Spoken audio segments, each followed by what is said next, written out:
But thank God say yesterday, the news then was that Thiefnubu was going to France, or Thiefnubu went to France to possibly go negotiate the out-of-court settlement on this 74 million euros, $74 million, or 70 million pounds, whatever it is. It is a debt that Nigeria incurred after breaching a common bilateral agreement.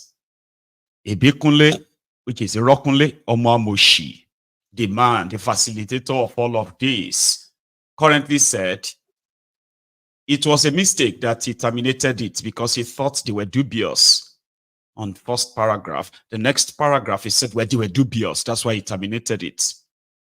Right now, the court in the UK has granted the firm the right to begin to sell any of the assets of Nigeria that they have already confiscated and claimed.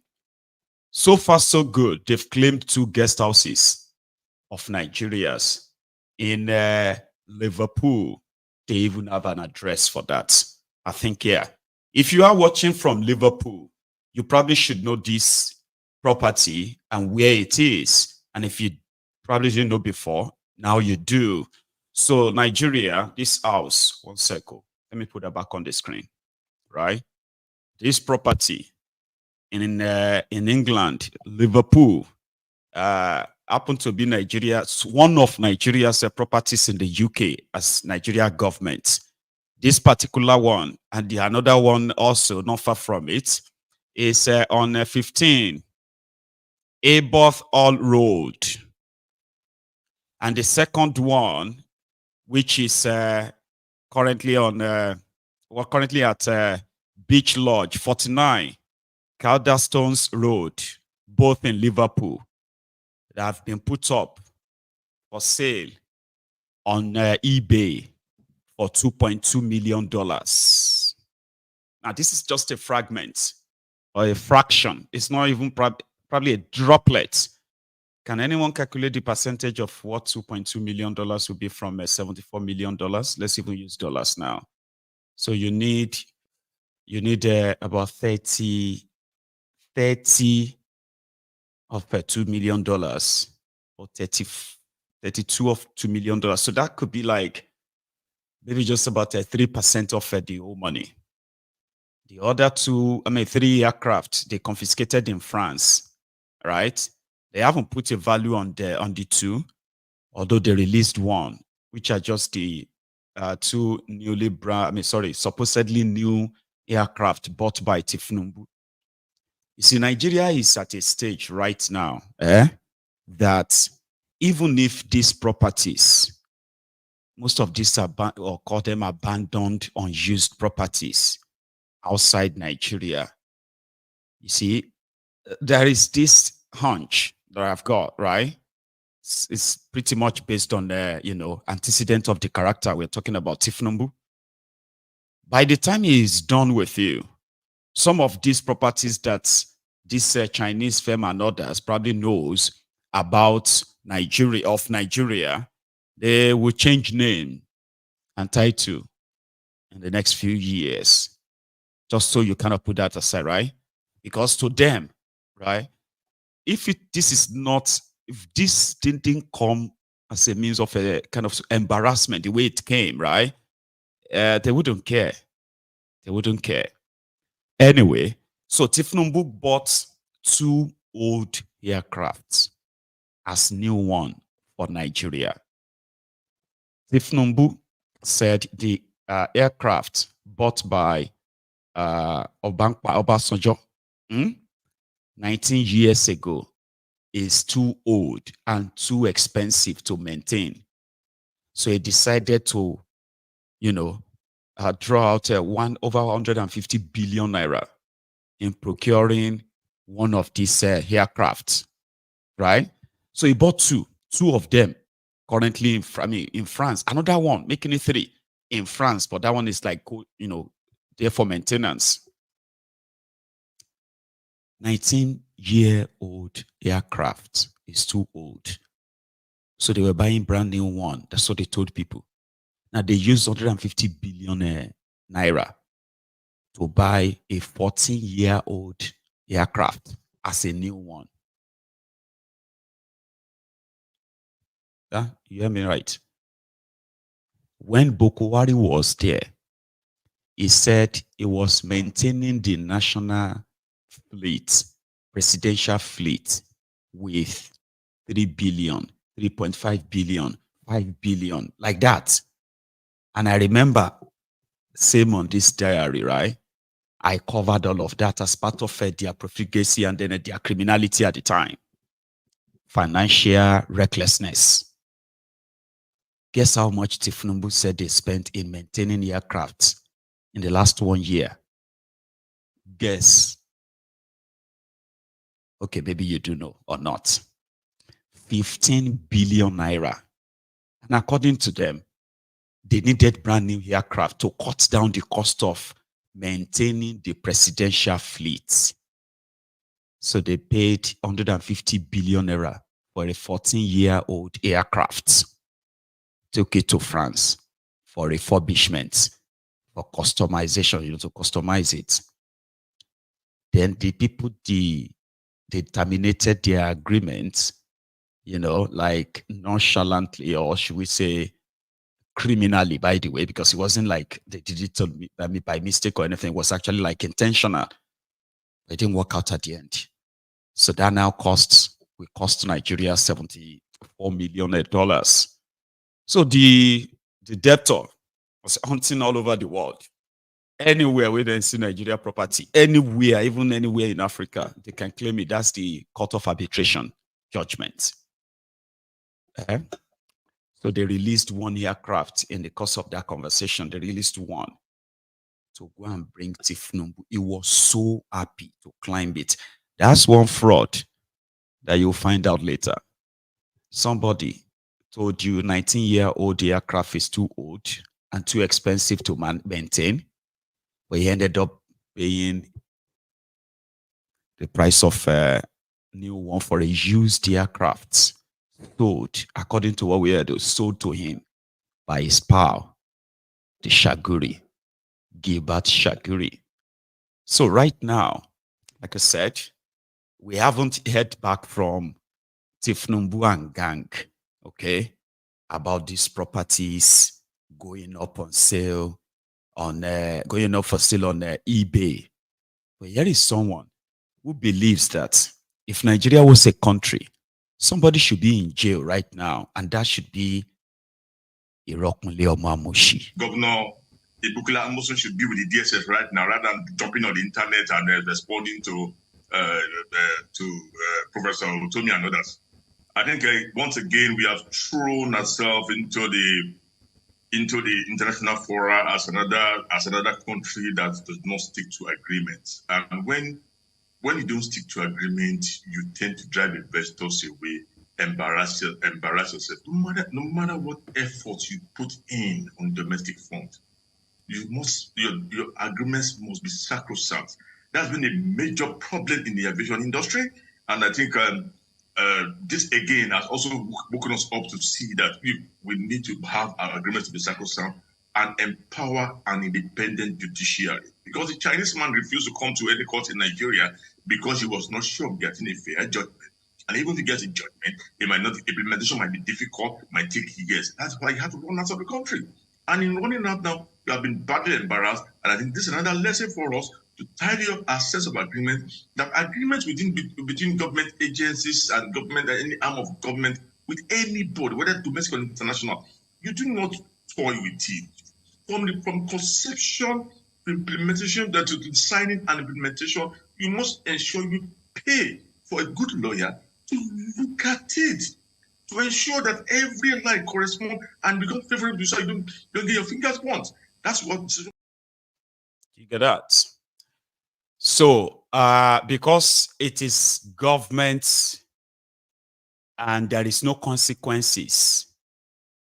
So someone was talking about when you look at all these guys signing this international agreement, Oh, we are bringing investor. We are bringing this. You see them, they love the photo up for it.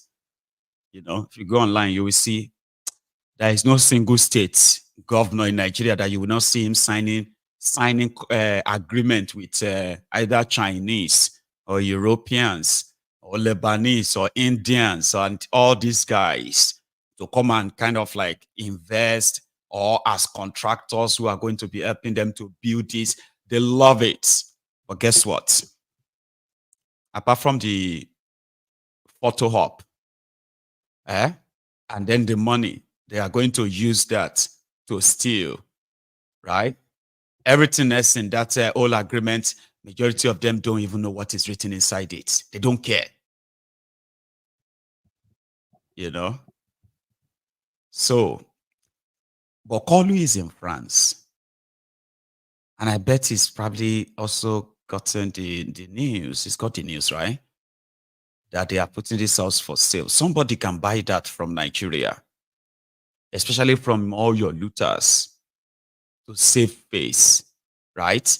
One person can actually write the check of that 74 million. Just write it off. Save face. Thiefnubu can write it off. You get?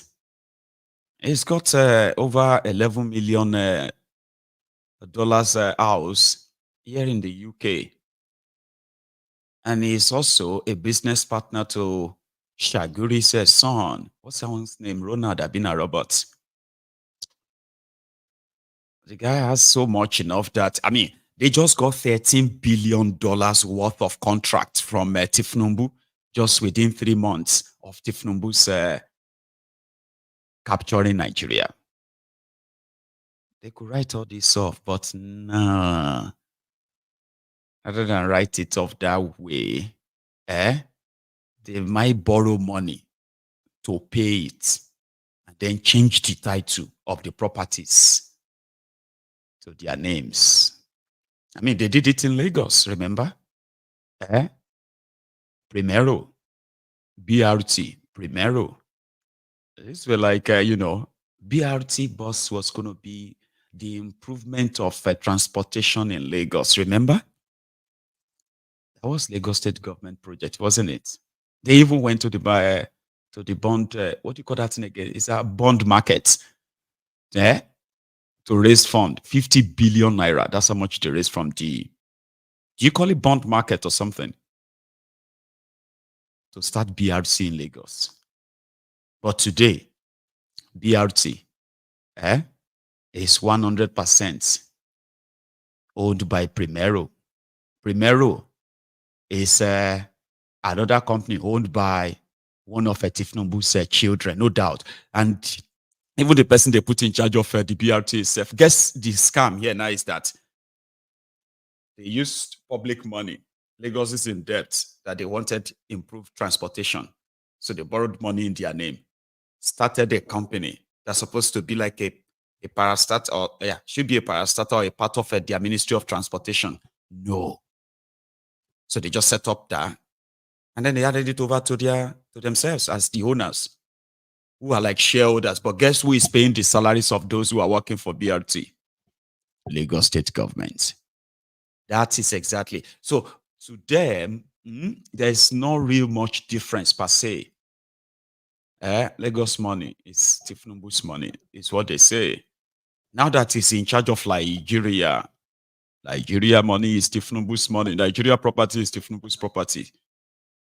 And there's so much of that already, so much of such deals going on, right?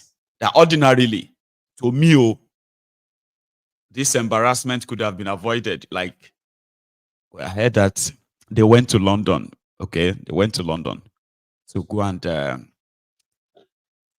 offer this Chinese company, investor, right? To offer them $5 million out of court settlements. It was so ridiculous that they couldn't even make the offer when they met with these guys. Like, are you mad? But they said these guys did not meet with them because they seem to have known what the court will say. They were adamant. They do not want to negotiate anything. Are you joking? 70 million to 5 million. And then you go back to Nigeria, your news media will say Nigerian government cleared 75 million debt. So they rejected. Now, Thiefnubu is in France, even though he's supposed to be meeting with Macron, as well as these guys. But others are saying, no, that's not even his priority. His priority is to kind of tell these guys to hand off the aircraft, okay? And they can go out, or I mean, they can go after everything else they want from Nigeria, but leave the aircraft. Don't touch the toys. Don't touch the shining objects. They said Kolu is in France. Officially, according to the Ask Old Rock, right? They said Kolu is in France for a work stay.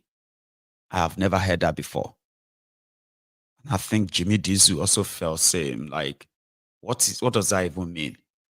Work stay or work visit. It's not there to meet the government of France and all of that, you know. But guess what? They're going to come back and tell you it's there to meet investors to know. It's there for two things. I'll tell you when I get back. Here is Jimmy Dizu asking, like, what does that even mean? I want the State House correspondent to ask Mr. Ngalale to please, I don't even know if he's around now, to please explain what a work stay is. Does it mean that the president has shifted his office to France and is going to work from there? And that if so, at what cost? And who's going to foot the bill? Because the president never moves alone. We all know that the president has medical challenges like everybody, and we all know that his famous doctors are in France.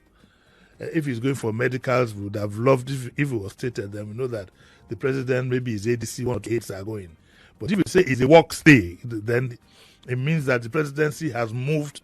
People should realize the implications of some of the words that they coin. A work stay means that the presidency has moved to France. Whereas the honest to God truth is this: if the president is human, if he's sick, he's sick. If his doctors are in France and not in Nigeria, so be it. We knew that before we elected him, so we were ready to contend with that. Anybody who says we're ready to contend with that has another thing coming. So there's no point pretending about it. The president has an appointment with his doctors. We expect him to be back in the next 5 days. People will criticize, but at least I want the state of. At least they will know.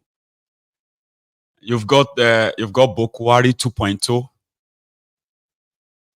I'll tell you what I believe is doing in France. I said 2, maybe 3. And the list of them is actually that of the aircraft, confiscated aircraft. Is sure as anything that's nothing. Okay? And I say nothing, I'm not saying that it's just going to wasp in and then take the aircraft. No. Yeah, there is a court judgment that says the aircrafts are now confiscated. But the same France released one of them. So they will release the rest, whatever agreement is going to be like. For signing off Nigeria, while he's also attending to those who we believe probably have is more than his nude. He's sick, no doubt. He's demented, of course. But he's an hardened criminal that will use every means.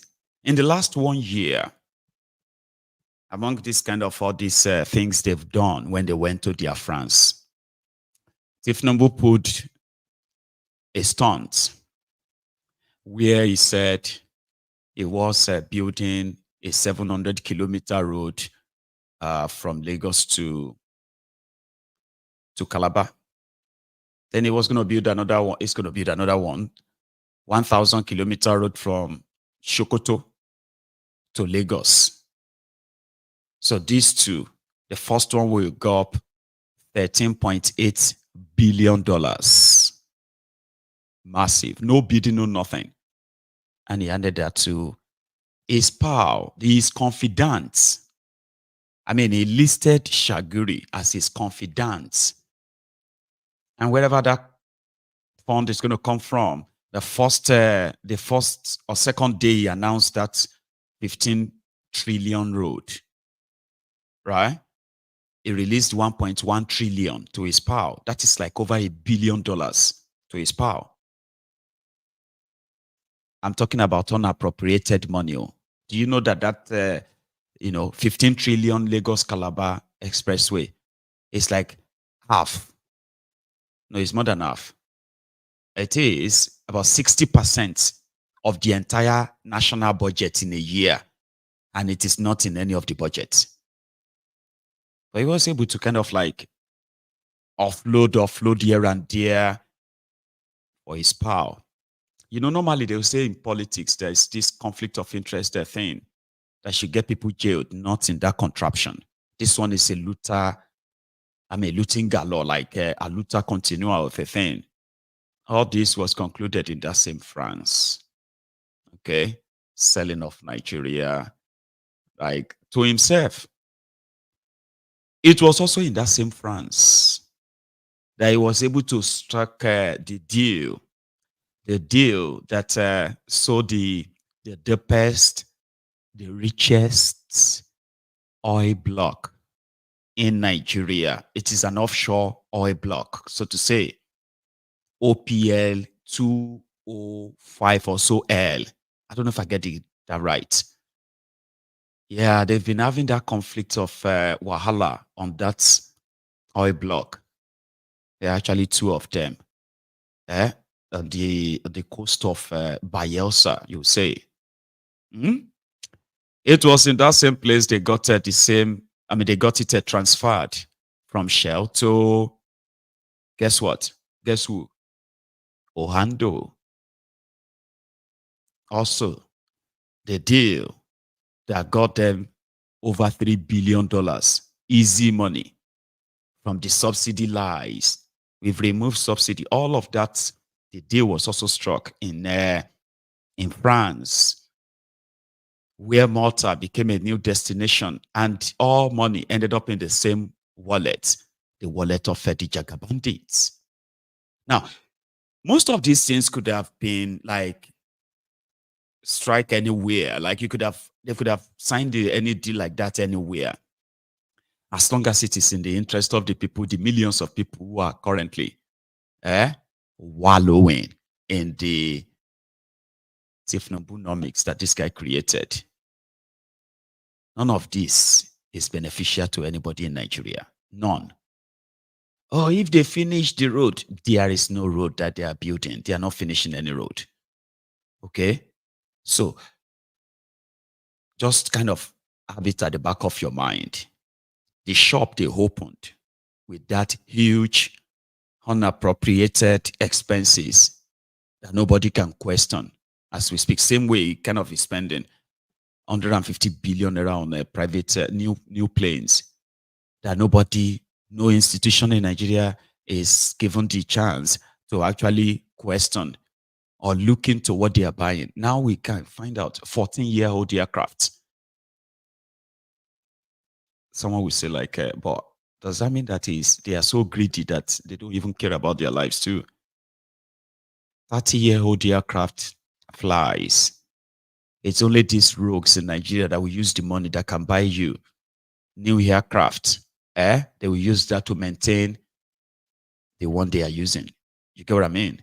So it is that kind of deep cesspool of degenerate, So they're not going to finish any road. By the time he's probably winding down or kind of going away off your face, the Lagos Calabar Express Road, wherever, will probably have gulped more than 20 trillion naira. Yeah, and still will not be nowhere near finish anything. We've seen that many times. So whatever they can do, they said Nigeria was paying too much for subsidy because Nigeria was spending 4 trillion naira yearly on subsidy under Bukwari and other graduate. Then the druggie came in, removed it, throw you into hell, And some of you felt like the hell was not that bad, even though it's bad, but yeah, we can endure. Now you realize that the hell they're throwing you into was actually like a hell of perpetuity, a hell of nothingness. You would not getting anything back from that. Nothing. They've now more than doubled how much they are paying on subsidy. You are paying through your noses. Even the products is nowhere to be found. And Kolu, also nowhere to be found. The fuel crisis has reached a critical point here in Lagos, with long queues at petrol stations becoming a common sight.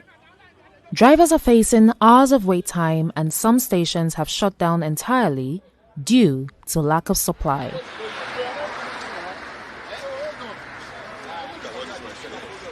Many Lagosians are growing increasingly frustrated as they struggle to fill up their tanks, while the scarcity causes disruptions in transportation, affecting businesses and daily commutes.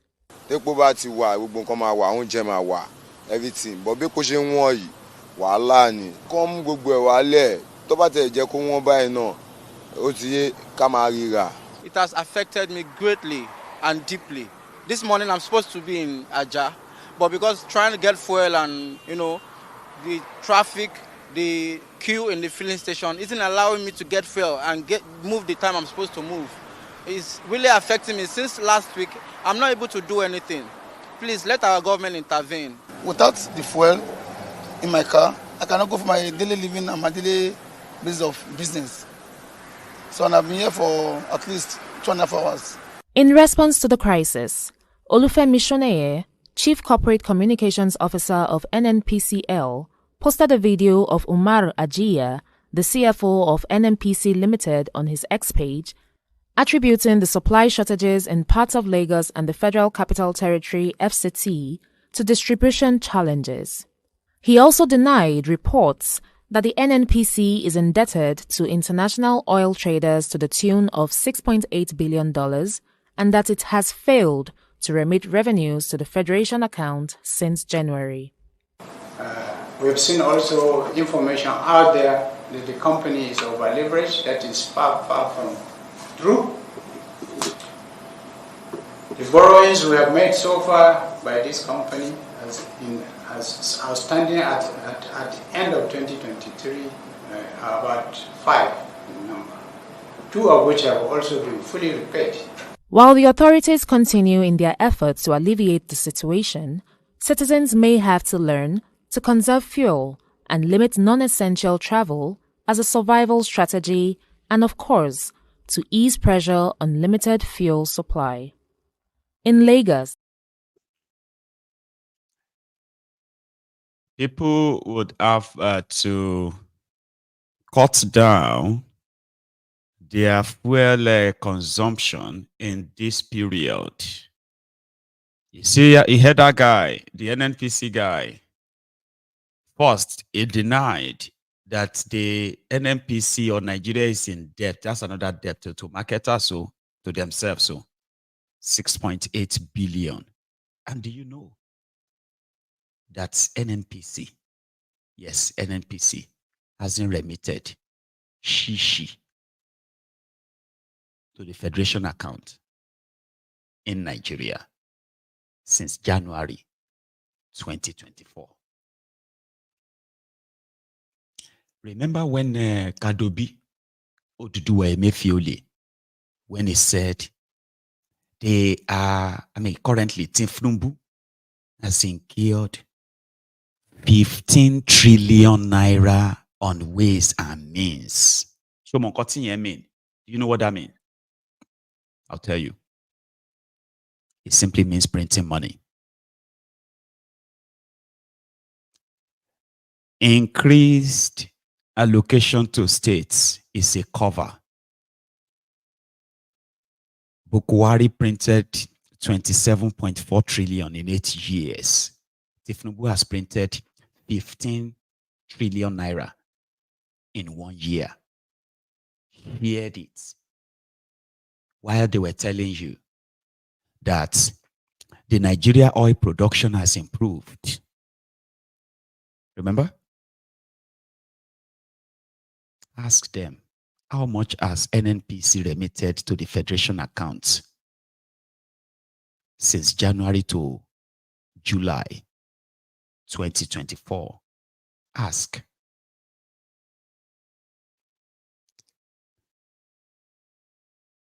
By the time these guys are done,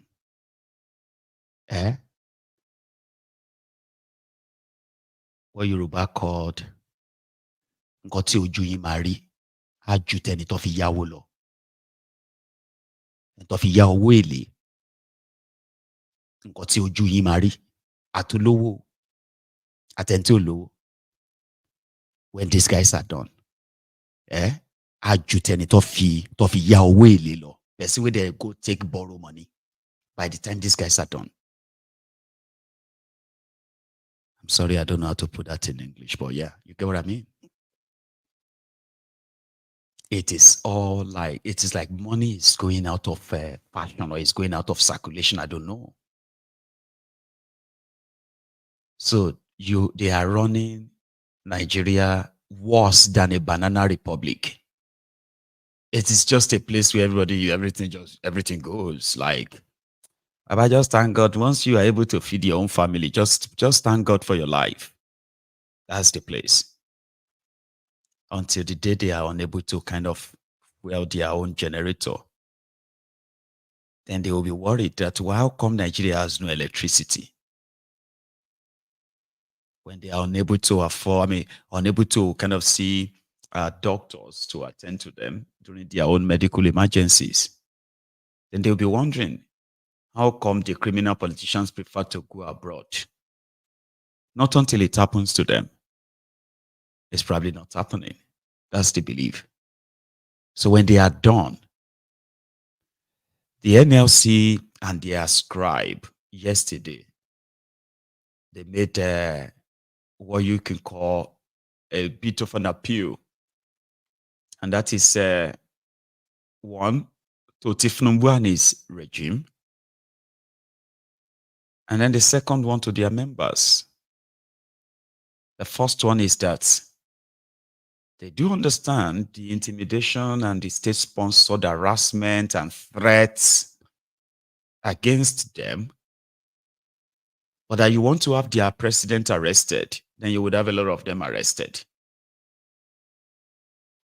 I think let's go to that one next, because I've got this guy who has issued a very long, extensive warning to the police. Well, I've got my own stuff to say, but let's go to this. The NLC scribe yesterday. That the current president was being invited by the police. And it was not just an invitation that was routine. It was an invitation of spurious and grievous allegations that is very strange to working people. And we did not take that very lightly. A meeting of the National Executive Council was convened immediately, because whatever the president has done, he has done in the course of duty of serving the Nigerian people.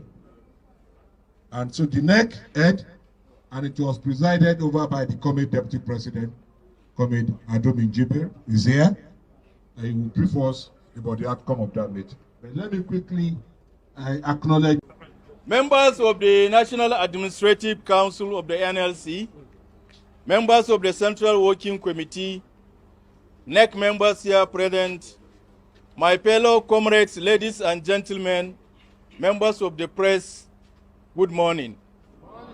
Let me once again join the Acting Secretary General to thank you for being here with us despite the short notice. As rightly said by the DJS, we held Emergency National Executive Council meeting today via Zoom as a result of the invitation letter sent by the Nigerian police to our Congress President on charges as discussed by the Deputy General Secretary. At the end of the meeting, we reached some certain resolutions. Part of the resolutions is that as a committed labor center, that we agreed or that we abide by the rule of law and due process. We will honor the invitation of the Nigerian police because we are not faceless organization, but we believe that we need an extension of time after consultation with our lawyers, because this invitation was extended to the Congress President yesterday and asked to report at the police by 10 a.m. today. So we are already working with our lawyers to look for extension of time. But this does not legitimize the charges by the Nigerian police to the Congress leadership.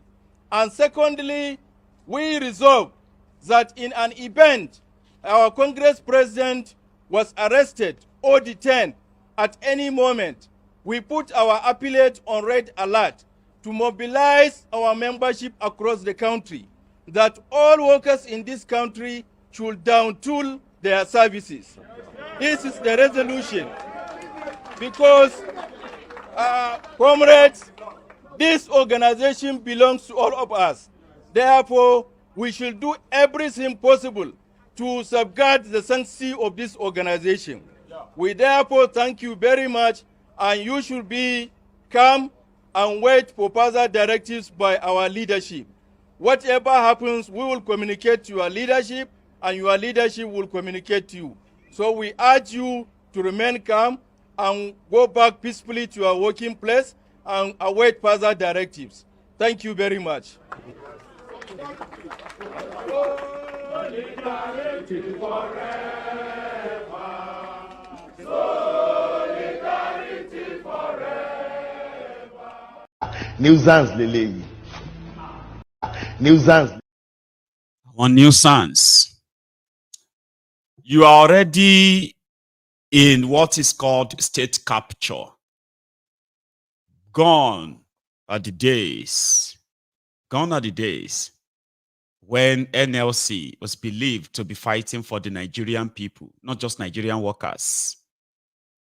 When NLC says or stands up, because they are like most organized people that could actually force the hand of anybody in government. Petroleum expensive. Kerosene is too expensive. NLC will give them days that they are going to down tools, reduce the price, or there is not going to be any work, until it became politicized. So politicized that NLC leaders are more or less like card-carrying members of different political parties, most of them ruling parties in their own respective states. Stooges. Rather than fight for the workers or the people, they became people who are now negotiating for the people. That's what they do. They negotiate for the people. Nigerians have been going through hell, including Nigerian workers, especially Nigerian workers. How can you be working and you are still so poor, so wretched that you can't afford anything? People, workers, Nigerian workers are dying. But people who get job, they die because they can't afford the hospital bills. And then NLC went on to it, they bragged, they wanted to. Then the next thing was they came back with a 70,000 naira because Thiefnubu threatened them. They threatened them that they wanted to overthrow Thiefnubu. They threatened them that standing up or opposing Thiefnubu's order is like you are trying to overthrow him. It's a treason. But they are investigating all of them for treason, terrorism funding. NLC guys are now afraid that their president will be arrested. So Nigerians, we are going to down tools if they arrest our leader. God damn it, man.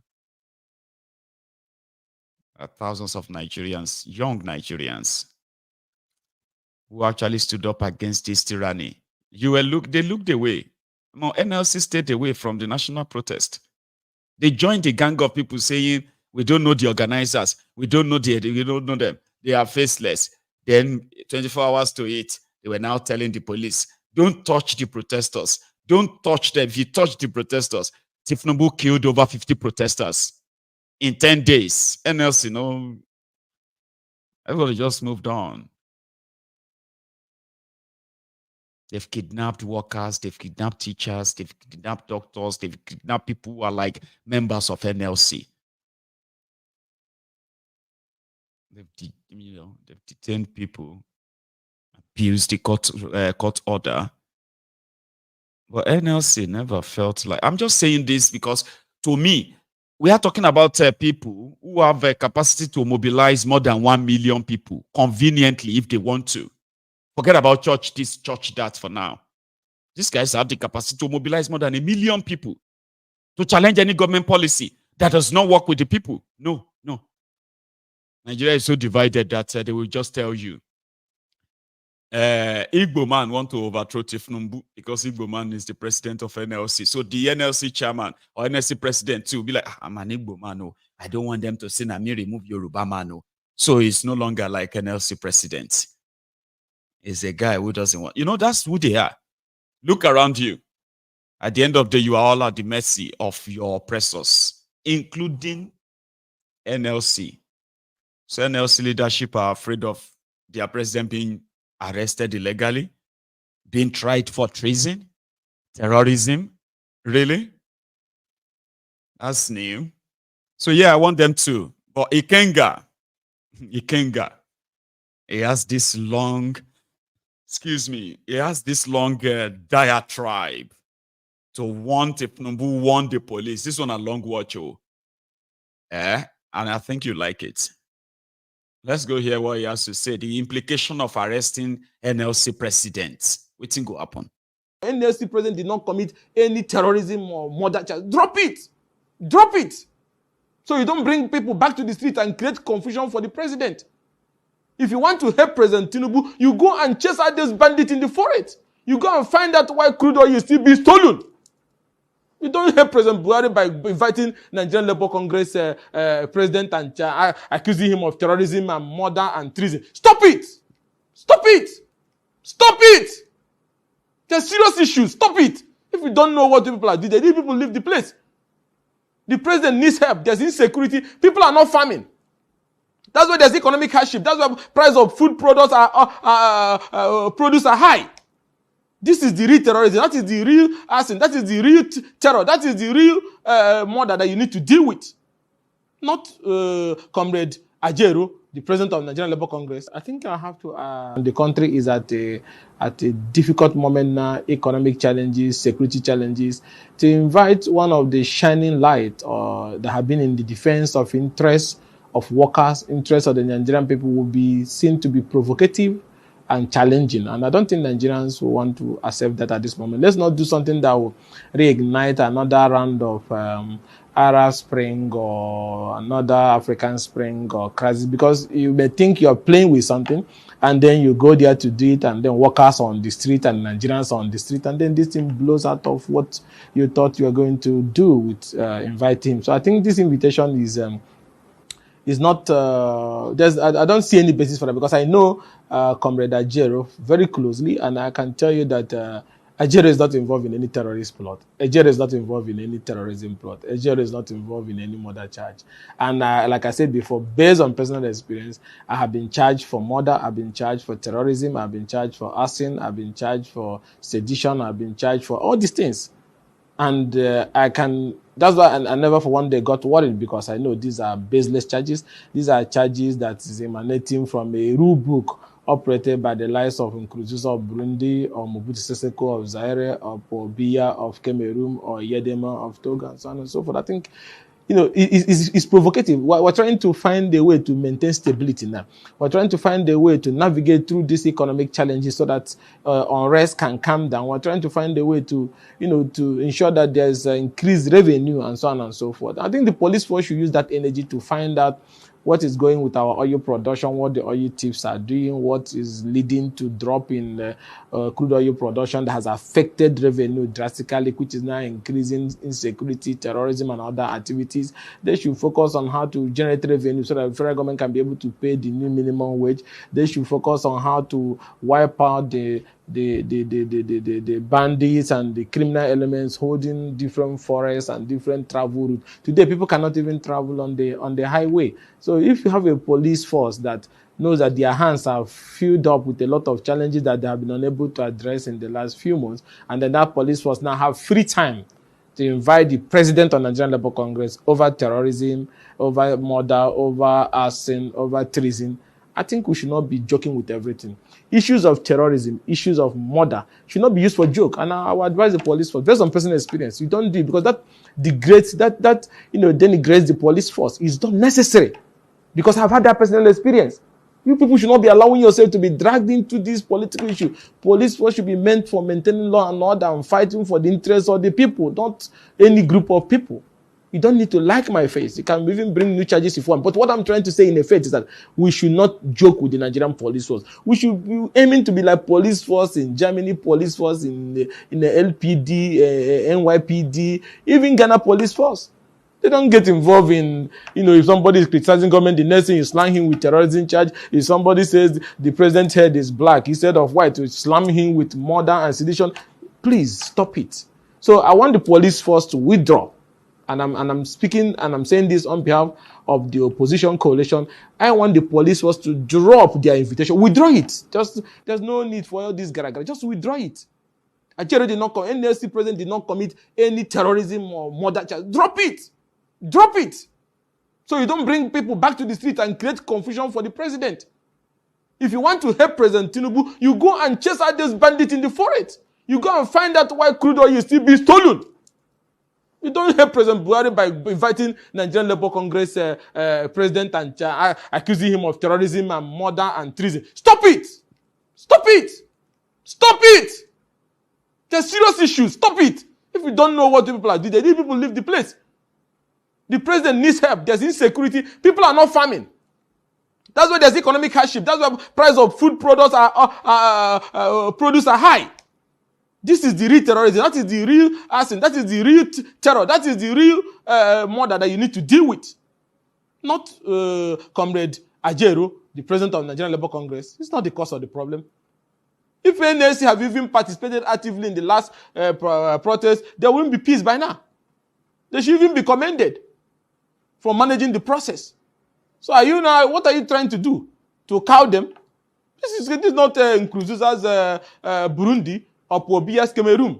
So we should get done with this. So as opposition, we are telling you there's serious issues to discuss. There's serious issues to deal with. So we don't want to have problem with anybody. So please, I'm urging the Inspector General of Police. He's a fine police officer. Don't let your era be known with what we used to have when transmission and all the other ones that were there. No. You are way schooled and way mannered. Don't get involved in that. Don't allow yourself to get involved in that.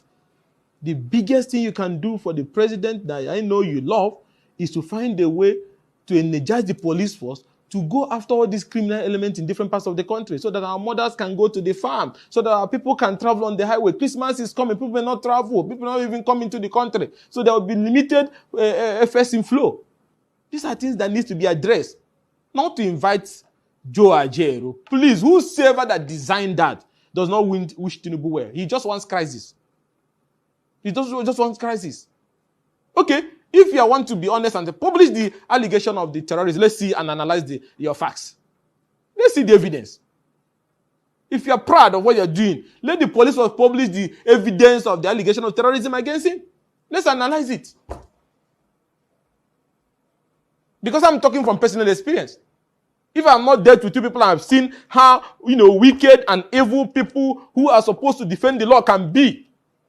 And how criminal also. I was charged for murder. I was charged for terrorism. I was charged for arson. I was charged for treason. Things I didn't know anything about. So I'm not proud when I see somebody of that nature being dragged the same path I know. I have been to. Where are those evidences now? Because somebody somewhere did not like my face and he wanted to put me out of circulation. Our police force should have dignity. We should be, we travel abroad. All of you travel abroad. You go to America, you see how decent, even though not perfect, but you can see how decent some of these police force are. They don't get involved in opposition leader or NLC president in US or in Germany being charged for treason and murder. Whenever a treason charge or murder charge is preferred, the prima facie evidence is always clear. So you don't play with it. Everything must not be used for joke.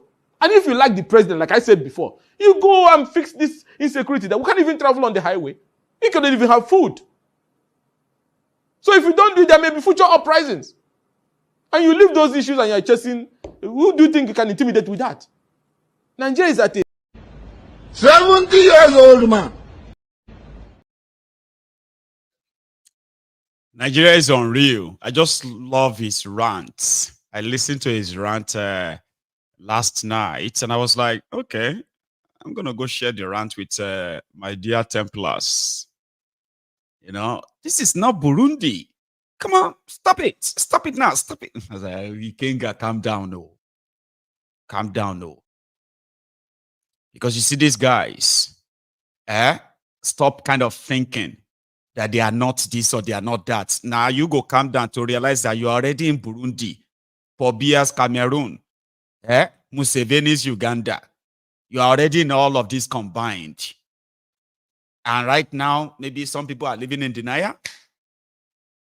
You know, some were saying the military should come and help them. When you look at the military, it says these people will never shop. Now them go plan coup. Your case is hopeless. It is finished. If you are there still looking, when you look left, you say, hey, maybe these ones should help us. Nobody is coming to help you. You are already in Pobia's Cameroon. You are already in Museveni's Uganda, at Burundi, at wherever he's thinking. Human rights. Where is that? Courts. Your courts. Do you even know what is going on in there? Nigeria court that is now kind of like populated by the wives, the girlfriend, the children of politicians. Like, where do you think a system that's going to make you think something is going to work out in this contraption come from, by the way? Where? Some were asking for electoral reform. Others were laughing. Without that, right, you are joking. You've got no country. You have a place that is worse than a banana republic. It's a place where anything goes. So when I raise my hand and I say, break it up and save lives, I'm only being like, I'm only caring because I care.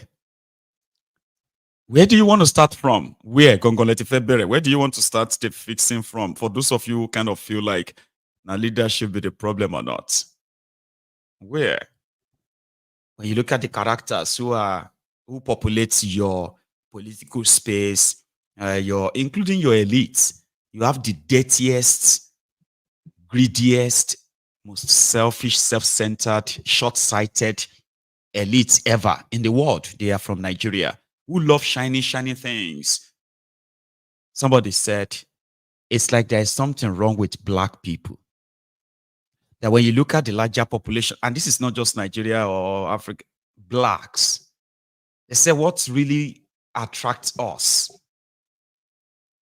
And I've been thinking about it though, right? They say what attracts black people is not about, you know, to invent anything or to create wealth in that manner, right?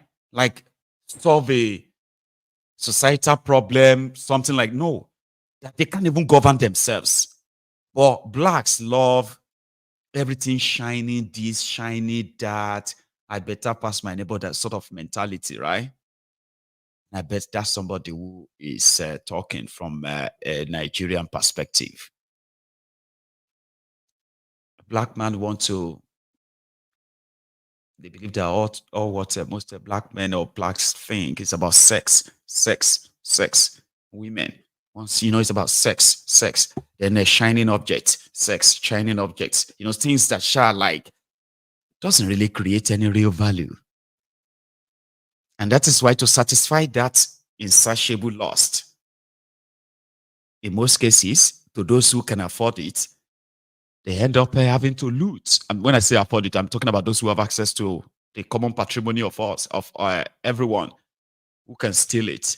So when they steal the money, they do not have the mentality of actually using that to create wealth. They want to buy shining objects, planes. They want to buy houses. They want to, like, you know, they want to marry the latest, the most beautiful women. This, or, you know, like nothing about, you know what? I'm stealing this money. Maybe I should create something that will outlive me. Black man. And that's exactly the character of the people that you see in Nigeria. Everything they fight for.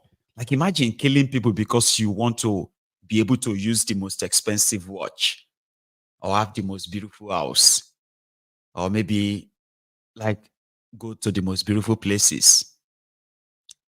Because that's exactly what I see. You see, when politicians kill people, force themselves on you, only for them to kind of make your life worse. That's something that, man, I still can't figure it out too. I won't lie to you. Here you get. And the characters like Wike, the one that is controversial, of course. Yesterday, again, this is another story, okay? We're going to Wike's part, and it's opportunity for you to see the characters who are miling around the corridors of a political space and their friends, right? So yesterday, the supposed BOT, Board of Trustees of PDP, they were in Rivers State. I think it was 2 days ago. So yesterday, they released a statement, and this was it. The one that Wike actually also touched today when he was giving a press conference. You know, Wike celebrates 1 year, his 1 year appointment today. Then he had a response for this man. Yeah.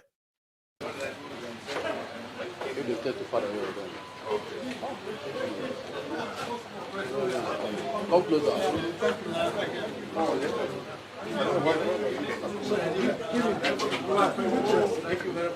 Hi there. Give him the mic. Okay.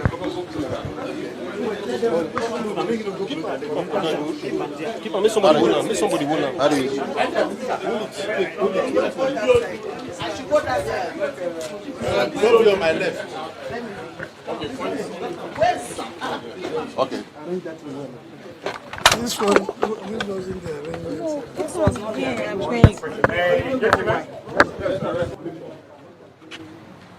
Yes, there's actually no conclusion yet, but we thank God, for the BOT coming to Rivers State today. We want to appreciate His Excellency, the Executive Governor of Rivers State.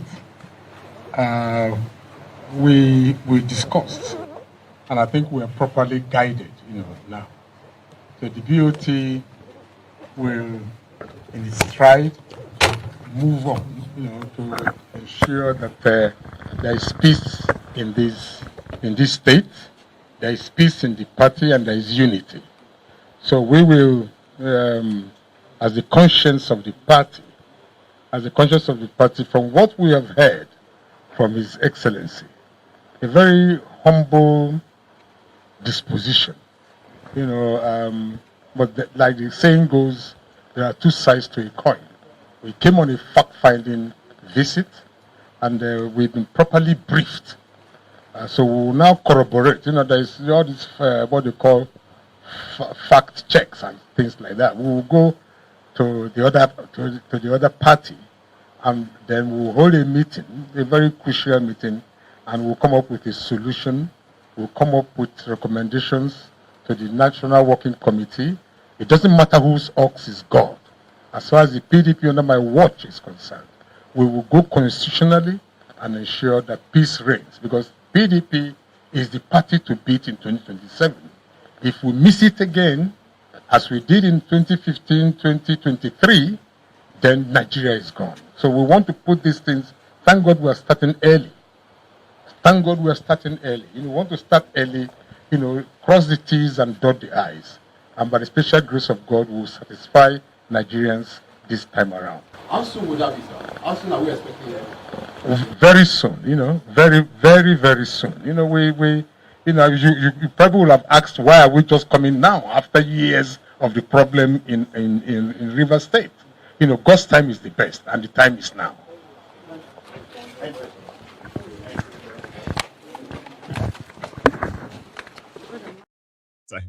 God time is the best. If we miss it again in 2027, Nigeria is gone. They're coming to save you.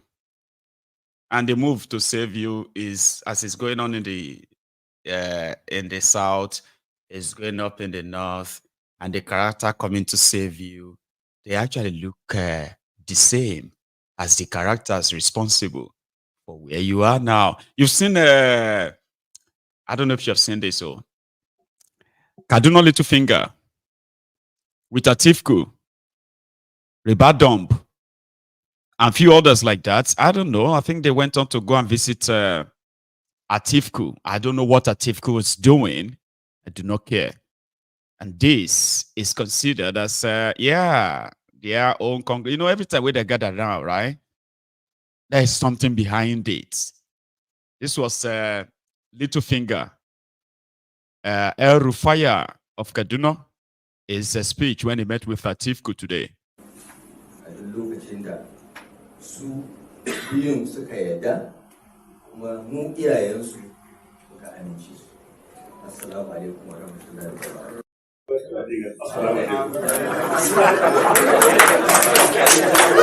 Like my senior brother has said, Governor Damido, is to welcome all of you and to wish you the best of what you have come to do and blah blah. Assalamu alaikum. On behalf of the family.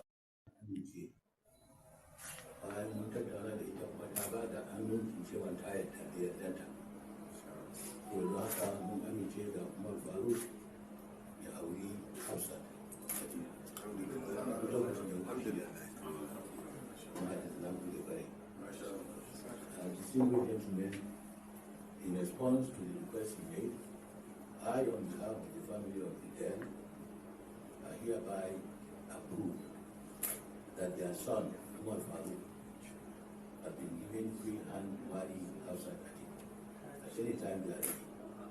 Thank you very much. Wannan ƙasa namu, waɗanda ba su da shi Allah ga albarkace su.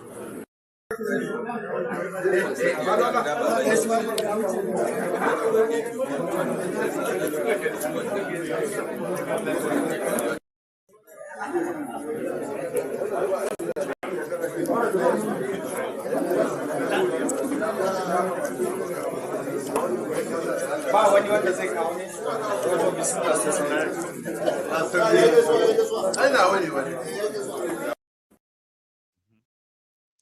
They went to arrange marriage between two families. And it was a moment that Kaduna Littlefinger gave its usual famous pose when he would lean next to someone before he would finally shoot them to have his way. Kaduna Littlefinger. And I was at Atifku there. I said, yeah, Baba Saleh and all of that. So where the Wiki was doing a media run today, and that is to give, account of the last 1 year. It didn't spare the PDP. I think we should start with that. Then he said, farmers in Abuja are now going back to their farms. That's incredible, if it is true. So you let me tell you, work for peace. There's nothing unfathomable there. See what has happened last night. See what I've done. See what you have read here. See the criminal. So you let me tell you, work for peace. There's nothing unfathomable there. There's nothing like that. You must look in politics. You can't say for sure this is how it will be. Why I say I've done my own part is I, with my conscience, did what I did without regretting, and I fought for it for him to be governor. And you now say, look, you are no longer interested to be in a political family. No problem. Nobody can force you. After all, Arabeshala, Ralph was bought by who? Tinubu. Is he with him again? Did you support him? Of what all the president did for him? So why do you worry yourself about that? I cannot, in all honesty to you, tell you that there's a going back. There's no going back. There's nobody, anybody who knows me know You can't support him in 2027. I'm not talking about support. What is support? The one I support, have I come out of it? So you are enjoying the relationship you have now with people that you look up to before as fathers, but today you are no longer with them. People you regard as friends, you are draggers. That's what politics. That's what politics is. So some people don't play politics of integrity. I do. But you can't impose yourself. I know that who says people are saying day a day. Hey, let me day my day. You too day your own day, according to you. It doesn't matter me. I'm focused. I'm doing the work Mr. President has given to me in FCT. That's what bothers me now. Honorable Minister, in terms of this day idea, at the state level, there is push and shove, talking about this, imbroglio in the PDP at the state level. In the national, we had this issue we discussed earlier. You have been the one that said you are not one to jump parties and all that. If your house is crumbling, politically, talking about the PDP, what would be, are you just going to day your day as you have said? Oh, no, you see, that's why you should know that we must learn. Experience is very key. You must know what happened to you yesterday. I'm not allowed to happen today. If you fail to take history into recognition, then you are digging your grave. And that's why I've said PDP must be careful. As it stands now, the way they are going, they are trying to make sure we have crisis. Take, for example, anybody they think calls me on phone or relates with me is a wicked. Therefore, the person must go. When you do that, what I try to let me do, I should fold my arms. The acting National Party chairman today is not my friend. He never supported me. The National Secretary, he never supported me. The National Organizing Secretary never supported me. These are their people. In fact, when I was in Germany, in Wiesbaden, when the National Secretary today wanted to run governorship against Hope Uzodinma, he came to me for support. I said, I'm not going to support you. I won't support you. I'm not here to play politics to say, okay, let me think about it. I don't do that. I told him I was not going to support you. What is the problem now? I said, let the right thing be done. You see that chairmanship is zoned to North Central, which is not correct. Chairmanship is zoned to North, and Secretary is zoned to the South. It is within your area how you, do it. But we don't zone National Chairman, North Central. Nobody did that. And that is why in the constitution of the party, they said when the National Chairman is not there, the Deputy National Chairman from that zone will be acting pending when the convention is done for replacement. So you let me to work for peace. Sorry, I was taking the picture of the mustache. Ikwere Adolf Hitler. Somebody said he's having the best time of his life. That mustache. I'm actually like trying to. Ikwere Adolf Hitler. That's what it looks like. With a wiki. Right? You see that mustache? He's enjoying that. He's enjoying that Hitler posture. I think he did that on purpose. He knows that we will notice. Wiki. Thiefnubu saved his life, and his life is just like that one single life that if Thiefnubu just cut on, is finished. So he's playing his circumstances so well that even Aregbe Mugbana Baba Kabiru was not spared. He said he has no regrets that he helped somebody and that person betrayed him. He's talking about Fubara. And PDP should not make mistake of trying to remove people that are loyal to him because he won't fold his arms. Rightly so. Feti said, Wike lagidi konigba. I know. Atalagidi, atalagbara. I actually want to see them tear themselves apart because it's also very good for you. There's nothing you are going to gain from anything from these guys other than the satisfaction of seeing them destroy themselves. Or you can destroy them. You either do it or you watch them do it. But if they do it, they're going to possibly kind of destroy you too, as they are doing right now. I'll give you more later on what Wike had to say concerning his wahala with PDP, Fubara, and others. But he has something to say about his 1 year in office. And I hope Abuja people can testify to this. They say your farmers are back to farms. Indeed. So let me tell you, see what has happened last night, see what I've done, see what I've read here, see the criminal. I was supposed to actually add that the security in Abuja has improved. That is the point he is making. I will leave that to those of you living in Abuja to tell us. If it's improving, give him that credit, no doubt, right? But this guy is terrorizing Abuja, taking people's lands here and there. Today, they say Navy, they won't take people's land in Abuja as well.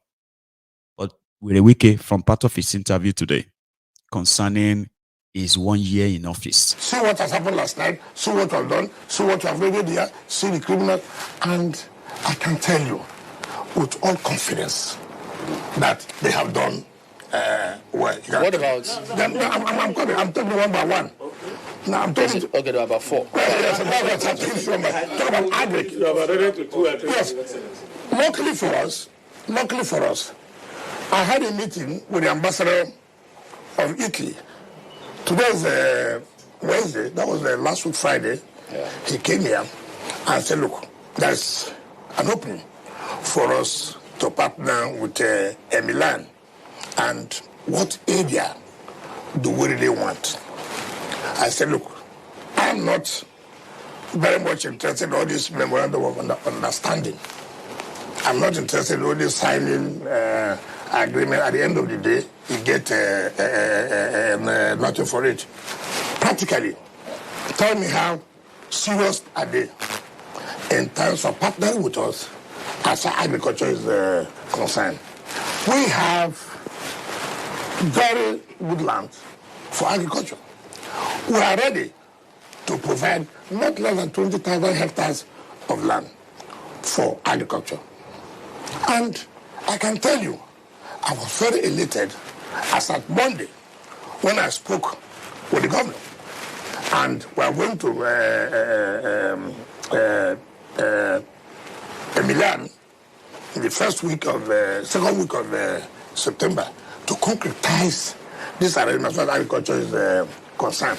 You see, we talk about, I don't want to talk about, we have been giving out fertilizers, we have been giving out seeds to farmers. That cannot really solve the problem in terms of food security. You need proper farming. And that is why in all the rural areas today, which has not been the case, you can't find roads. And how do you talk about agriculture when there's no road? How do you convey the produce? How? So we make sure that, look, if we're really talking about agriculture, there must also be road infrastructure. That's why if you go to the 6 area councils, go and see the openings. Go and see the openings. The local farmers are happy that, yes, they can go to farm. Security has improved. What is your target for that sector so we can know what to measure and how to approach it? What are you targeting and when? Talking about inner roads. That was my question. That's where I wanted to go. This is about food security, guys. That is where I wanted to go to, because I know that during this administration's first year in office, you did commissioning for between 9 to 11 days. Yes. Project upon project. Yes. But citizens are asking, with this energy and zeal within the city center, what is what are you doing for the rural? That is what I've said here. I said that for the first time, it has never been the case that we have 6 area councils. As I speak to you, there's no area council that you go to now, you will not see 2-3 rows being done at the same time. When even during the commissioning, we also commissioned, float in the way, even though it did not get the attention of the presidency. We did not invite the presidency to come and commission such roads like in Kwale. All right? By this December, by the grace of God, we are commissioning not less than 75 kilometers of road in the 6 area councils. By this with a weekend. Again, I'm just going to leave that to you, the people in Abuja, to come and tell us if that is true. That won't be from me. But somebody from Port Harcourt believes that that guy you just finished watching, with a wiki, is a danger to democracy. But before I show you that, or let's go to that Port Harcourt and come back to Abuja. You cannot be in a house where there is no order, where there is no discipline, and you expect things to walk in the right direction. The PDP has been so silent about the demonic attitude of the former governor of Rivers State, who is now FCT minister. Okay, sir. Why is it demonic? Sir, let's focus on the issues. Let's focus on the issues. There's no need for name calling. Let's just focus on the issues, sir. Now the issues. Now you asked me a question about the issue of lack of discipline, and that if lack of discipline is in the party is part of what is fostering the kind of issues we have in PDP today. And I am telling you that from 2023, a man stood in a party and supported a presidential aspirant of another party very openly, with many other governors with him. And then the party leadership up till this day cannot call him to account or to question. And then you say we have leadership. No, we don't have. If you have leadership, what is leadership? Leadership is the man sitting there that can give direction to the people and discipline when necessary. But we have a leadership that is docile. We have a leadership that has completely neglected their duty. And rather, they are in a transactional relationship with a man who is presently controlling them. And then this is the man, the same man that the same party gave a platform to be chairman for 2 tenures.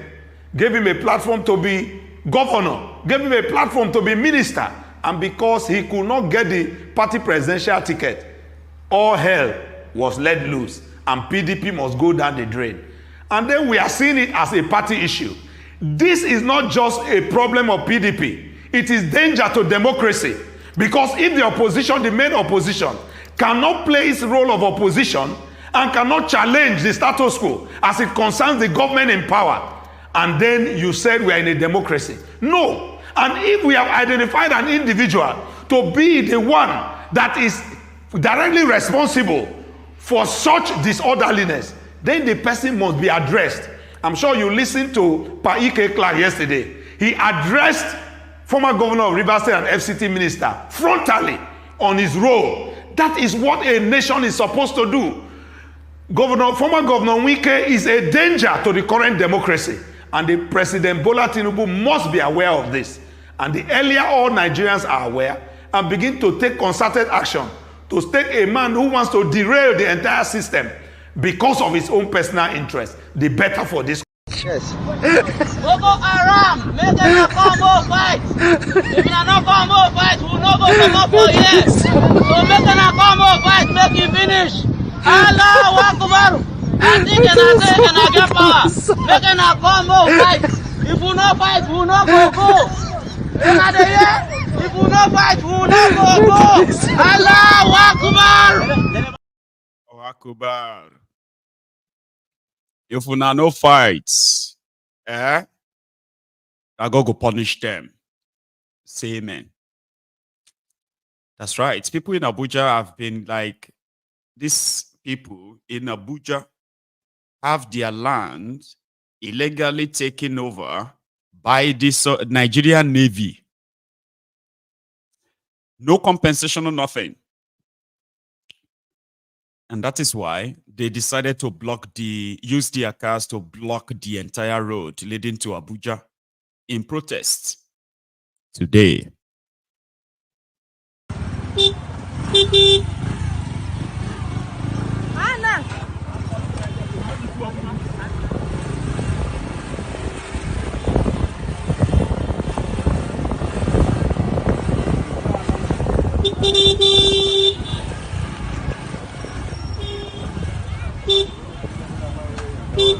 Was anybody?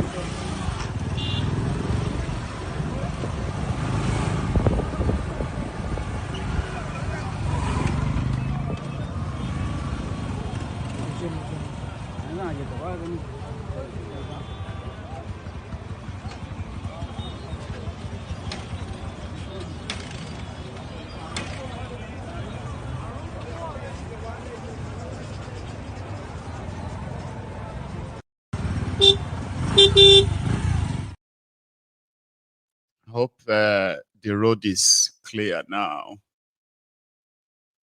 For those of you who are in that area, Maraba, Yanya, and all those areas in Abuja, you probably should see the effects of the overflow too. It's the same that standard is lost. Nigeria is a place where anything can kill you. You know, it's not just about going out there that Nigeria could happen to you, right? Anything can kill you, or everything in the place is meant to kill you. And that is why some of you who are really accustomed to how things are run in that place, right? You have to pray before you go out. You have to pray when you come back in. You have to thank God when you come back in alive. I say, thank you, God, for bringing me back alive. Now, only God knows all the dangers, all the evil, all the spirits, everything. Because most people blame everything on unseen spirits. Meanwhile, Nigerians are contracting all kinds of attacks that is so not spiritual, but due to systemic failure. But thank God, NAFDAC said they found this. What you consume, you're actually what you eat. That's what they say. I've started eating more now, so you're likely going to see me look so beautiful. I'm going to look more handsome soon, right? Stock here. But imagine if you have to kind of use your own money to buy things that will eventually kill you slowly, like a cooking oil. Yeah, something as ordinary as a cooking oil. Contaminated cooking oil. Because some lunatics in a contraption that place, right, decided to use a petroleum tanker to convey vegetable oil, edible oil in Nigeria. So thank you, NAFDAC. Thank you for seeing this one. No, we don't have many other trucks escaped your radar. But imagine this. So, sir, further to our findings, can you explain to us why we have two different labels on this vehicle? This one is saying water and beverages. This one is saying petrol and diesel. That's exactly what triggered that red flag. Because that credible information told us that the same petrol tanker or vehicle, truck that they use to load vegetable oil has been used or were being used for petrol or petroleum products. And in fact, we know that this is a public health issue that regards or requires NAFDAC immediate attention. And that was why we immediately went to that area and we caught the trucks being loaded. And in fact, this is a typical example of the reason why we went there to apprehend them and bring those trucks here for further investigation. Investigation is ongoing. Yes, a lot of people have tried to tell us that it is actually for WOF 302 products and beverages, but you cannot have these two things on the same vehicle. Telling us that it is bringing in vegetable oil, and at the same time, we are seeing tags of petrol and diesel on them. So you can't be appropriating and removing at the same time at the instance of public health. And that is why we are making this investigation. And upon conclusion, it's going to be cascaded up for them to know the dangers inherent in mixing petroleum products, which we know are carcinogenic, which we know are not safe for human consumption, into, you know, this kind of practice. Thank you very much. When I was a little boy, I remember the adults back then all panicky, scared. Why? What happened? They said because there was a killer kerosene. Killer kerosene? You know, when I was growing up, okay, we didn't have too many generators like all of you have today. Yeah, there was no reason to have too many generators. We had lanterns. We had atupas. You know atupa? Those local lantern. Because I don't even know what to call it now. What do you call that thing again? Atupa. And you have to fill your lantern with kerosene. Yeah. You have to fill your atupa with kerosene. We had to cook with kerosene. We cook. I was cooking with firewood. You know something, right? Oh, are you poverty on it? I mean, share poverty. No, it no go better for poverty. Nigeria will make you adapt to the worst kind of living, and you will still be grateful to God by kind of consoling yourself. I remember when we used to tell ourselves, Amy, I can't eat any food they cook on gas cooker, be stove. How would they take it on? You know the sweet. You know when they cook your food with firewood. More delicious. So how do you always go and grind? How do you guys eat food they blend with blender? Instead of you to kind of use your hand on that grinding stone and use your hand to grind and grind or more. If you heat the soup, we then use hand grind, right? Pepper, we then use hand grind. And the one then use machine, you go know the difference. But I can't celebrate poverty in the boys. You know, to God be the glory, they will say. That we don't look like what we have been through. That's what they say. Princess, Abibeko. We thank God that we no longer look like what we have been through. If you know what we have been through, Allah will not threaten me with anything. That's one thing people should know. If people know what a lot of us have been through, you couldn't threaten a lot of us. You go know say if you threaten us about anything like this, trigger anger, we bury somewhere.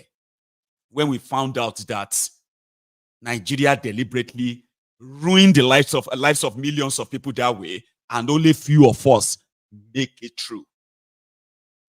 Millions perished in that state. They were born in that state, they will perish in that state. Only few of us managed. So when you now come out, shut up your mouth, wash your mouth. I'm going to pay down over power. Anthony can watch my mouth funny. Or I go show funny. You know? And that was why way back. Imagine you are complaining of not having money, no food, no money to buy food. You can't get money to buy food, but to Laura carcinogenic food. Cancer, carcinogenic, yo. So when we asked them, kilo kerosene, it was because they use the same truck that they are using to, to transport petroleum, highly inflammable petroleum products. They use them to also transport the household kerosene products. A lot of people got burnt, deformed. Because of that, they say killer kerosene. As poor as we were, they still threaten our life. Poor people still got burnt, exploded, because they paid to buy kerosene. Because standard was compromised. People died. People are left with, lifetime scars from that. Imagine how you as adults, you are eating. They say the cancer where you get to, because you chop petrol plus diesel plus ororo. Nigeria is just there to kill you. That's what I mean. Nigeria is there to kill you. Now, if you think making money is all you need, you haven't learned. Your money is useless in a contraption like that place. Maybe you don't know. Ask the rich people. By the way, or anyway, Peter Obi was at the DNC, Democrats Party in America, said, they are doing their national convention right now for Kamala, this and that. Then he granted this interview. Something for the rest of you before we come to the end of the chat tonight, okay? Here, Peter Obi in Chicago yesterday. Mr. Peter Obi, the presidential candidate for the Labour Party in the 2023 general elections in Nigeria. And I believe that you are here on invitation, sir. Yes, I'm here on invitation of the National Democratic Institute. They usually, every 4 years since 1984, alongside the convention, invite international leaders across the globe.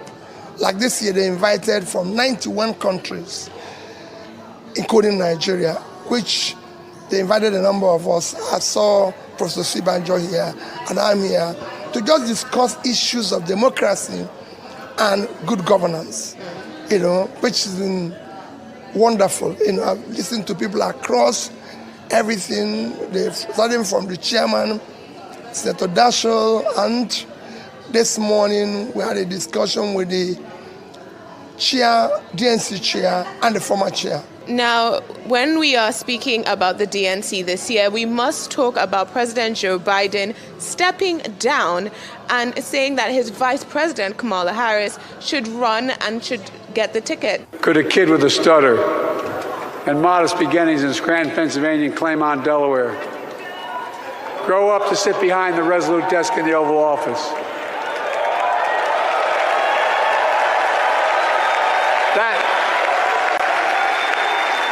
That's because America is and always has been a nation of possibilities. Possibilities. We must never lose that. Never. Kamala and Tim understand that this nation must continue to be a place of possibilities. Last night, he stood up and he said that he loves his job and he loves his position, but he loves his country more. Do you believe that this shows a selflessness that we do not often see in Nigerian politics? For me, it was the ultimate sacrifice. For him to say, I love my job, but I love the country more. So I have to step down so that somebody who is more energetic and younger can do it. That's all he described yesterday. And again, I'm so impressed with Hillary Clinton, who was an aspirant alongside Obama, lost to Obama, was a candidate in 2016, and now coming back to support somebody who is younger, more energetic and everything. This is what we are not seeing in our country. And most importantly, all this convention and discussion have been about the people. This is what we're not doing in Nigeria. It's been about the people, the common people, the poor people, the average American. It is not about me and everything. And when you look at the people who are all involved, I was, listening and talking with the chair of DNC, Jamie Harrison, who is just somebody who was born in the 70s and from a single mom, being raised by the grandparents. You could see a background that is ordinary, becoming something and being part of it. Government, with every expenditure, must be to the people. And how do you feel about the current state of our nation? Well, it is for people to see it, where we are today and what is happening to us. And that's why I said, when you listen to people here, it is not about doing this or doing that. It's about cutting costs and pushing to the people. When Biden was giving his testimony yesterday, he spoke a lot about issues of health, issues of how he has brought the cost down for the common person. I don't want to compare Nigeria and America. I've always done that. I want to compare us with other countries like Indonesia, where you have today over 90% insurance covering poor people. You look at Vietnam, where you have over 80% insurance covering the poor in health. These are critical. where you have literacy of over 90%, literacy in Indonesia, over 90% in Vietnam, covering the people. This is what is important. So when I listen to people in America, I compare with other developing countries and see we need to do something very quickly, especially about the poor, pulling people out of poverty, dealing with the issues of the poor people in the north, the downtrodden, those who don't know where the next meal will come from. I don't know how una go andulamo, except if some of you are going to pretend. In Nigeria, not Nigerians outside Nigeria, I'm talking about Nigerians in Nigeria, as well as many Nigerians who are, who are like not living in America, but living outside Nigeria, especially those who are really, really politically conscious. They are not for the Democratic Party. You know why? Because a lot of people have found out their role in further destabilization of especially Africa under them. And you can't take it away. So, at the same time, you have those who, I don't know how to put that one, though. You have those who strongly believe that what is wrong with you, Nigerians, supporting Trump? Like, what the heck is wrong, you know? So everybody shall get emotional about this American thing. So a lot of people like Trump simply because they believe that it doesn't meddle in, you know, it doesn't care about your Africa. It doesn't care about what you do with yourself per se. And those who claim to care and what they have done in a way, right? So what happened to Gaddafi? What happened in Nigeria in 2014, 2015? The Obamas, the Clintons, the APCs. You see, all of these things got so many Nigerians on the board of, they don't care about Republican Party and all of these things. They don't even want to. They just feel like Democratic Party is really, really dangerous for Africa. And they are right to some extent, I would say. But you see the Democrats, they go chop you and say, what, how dare you? You are supporting a racist. I'm not supporting any of them. And if I support any of them, I will even tell you. But to me, it's inconsequential, so to say. You know, either way, you are all like effed. Anyway, we are effed. It's America. And if you know what America represents, me as an African, I should possibly never be in the same place with those who will be singing Eureka for America. Sure you get, comparing my own history, so to say. But I'm just saying that so many Nigerians actually want Trump, not because they give a damn about Trump per se. Some believe that he's so real. And then the Democrats, they will tell you something and they will do something else from the African perspective. They are not for Africa. Okay? So, in fact, they are preferred to be seen as evil. So, what your OB is doing with them is also one of those Africans, right? And I'm talking about donors. They are not just people who support Democrats. These ones are like donors. OB, Thiefnubu, guys like that. They are Democrat, people. And somehow, and I think that's where they got the idea of what they wanted to import to Nigeria. The federal system of government, presidential system of government imported from America by them. But he also said this, without leaving Thiefnubu and his new toys out. Obi. Well, Peter Obi also called the Nigerian government's purchase of a new presidential aircraft very shameful and raises the question, how much was the cost of the new presidential aircraft? And I want to ask you a very important question, actually. Yes. A presidential jet was recently purchased. A presidential jet was recently seized. 3, in fact. We have legislators, both our senators and our members of the House of Reps, declaring millions as their running costs. How do you feel this represents Nigeria on the international stage, or on the international stage right now? How do you feel we're being represented by our leaders internationally? Very, very shameful.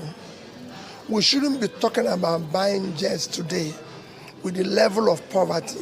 We can't be poverty capital of the world and be buying jets. It shouldn't be.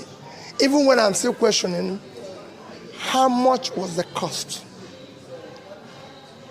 We said we're replacing the old one. What is the age of the new one? Why did we need to replace the old one? What is it, if I'm wrong with it? For me, that shouldn't be. Every penny today should be directed about pulling people out of poverty, in health, in education, because this is where we're lacking. These are development trajectories where we're lacking when compared with similar countries that we're supposed to be at par with. We are low in human development, in education. Our health is worsening every day, where we've even overtaken India in infant mortality, despite the fact that people are hungry. They don't know where the next meal will come from. So every penny should be directed to that. And that's what I hear everywhere.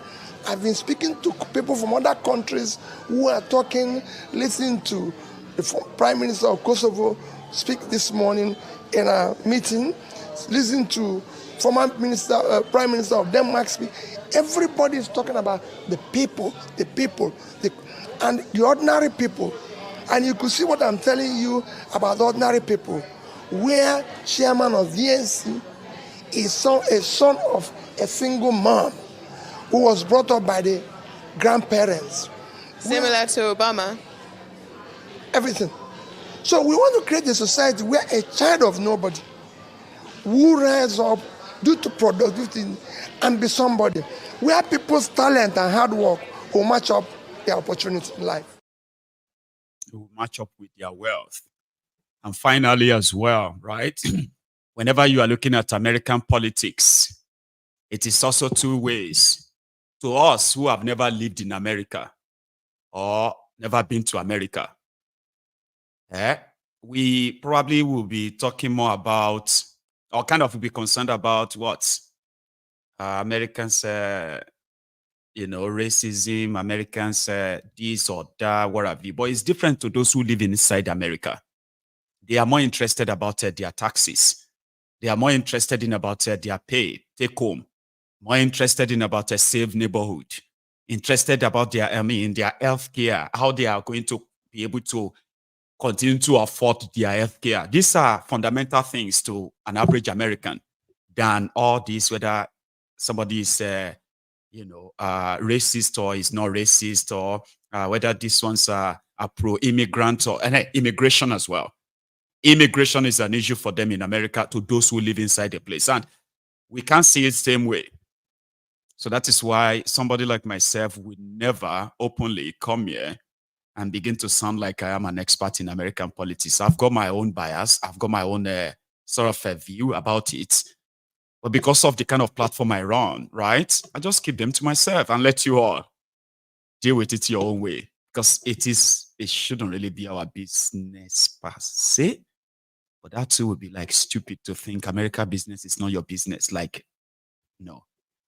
There is already World War III that is kind of smelling about everywhere right now, right? Yeah, you've got one in Gaza, Israel. You've got one in Ukraine, Russia. You've got one going on in Sudan. You've got one they're already building up in the Sahel.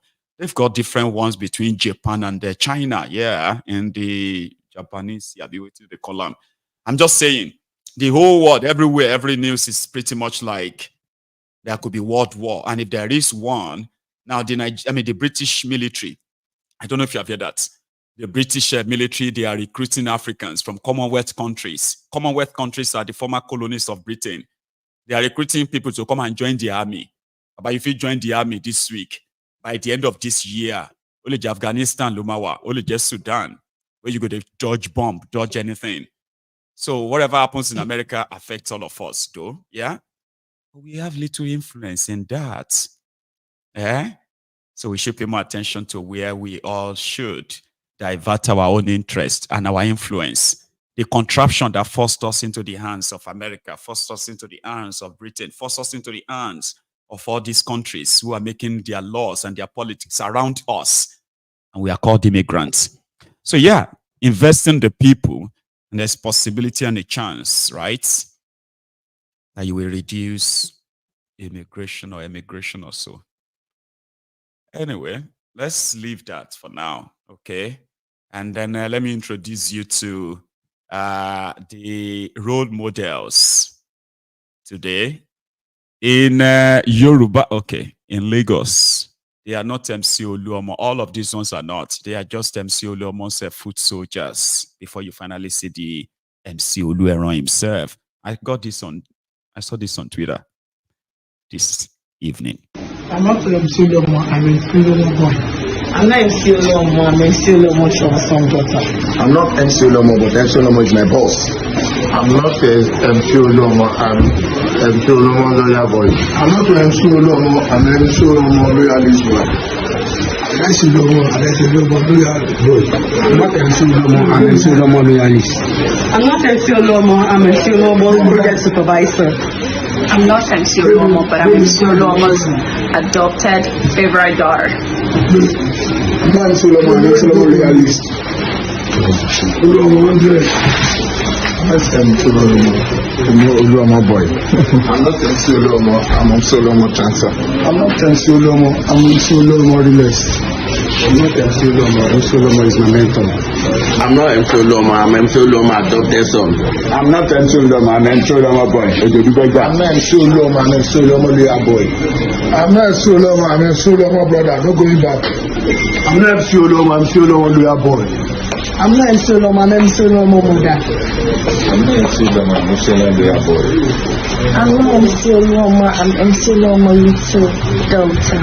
I'm not MC Oluomo, I'm MC Oluomo latest international peer. I'm not MC Oluomo, I'm MC Oluomo loyalist. I'm not MC Oluomo, I'm MC Oluomo loyalist, 100%. I'm loyalist and MC Oluomo. 1 million loyalist Oluomo. Oluomo 1 million land. Oluomo long so. Oluomo 1 million loyalist. I'm not Oluomo, I'm Oluomo's stubborn daughter. I am not Oluomo, I'm Oluomo brother. I'm not MC Oluomo, I'm MC Oluomo's stubborn boy. I'm not MC Oluomo, I'm MC chief of staff. I'm not MC Oluomo, I'm MC Oluomo friend. Loyalist. This is King MC Oluomo.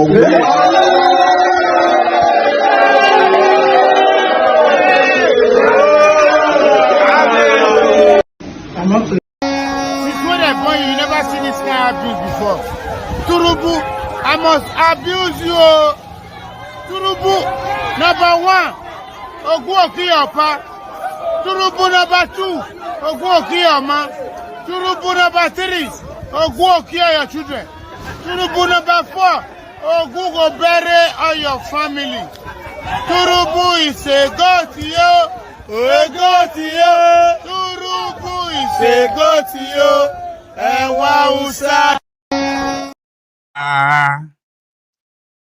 Anyway, that is the end of the program, the first part, before we take calls. So I'm gonna give myself, or should I say, I'm gonna go on a short break, just a minute or two, and then I'm gonna open the line for every one of you who want to possibly add 1 or 2 things to this tonight. Just as we do it all night, right? Or every night. Thank you so much. But if you do have to leave, if you do have to, go, that's fine. Just make sure you like the broadcast, okay? Like it, share it. Subscribe to my channel if you enjoyed this evening, so that you won't miss the next one. Others, you better grab your phone before it is too late, if you have something to add to this. So I'm coming back. I'll be back in a minute or 2.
Thank you.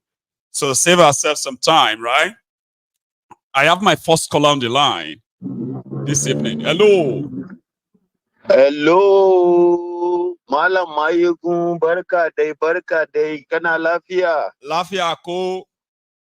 Lafiya kalau ya gari. Lafiya kalau madala, alhamdulillah. Ya mata. iyalai, lamata lafiya kalau kowa da kowa kalau. Madala. Yawwa. Na'am. How are you this evening, Baba? Maiyegun, Baba.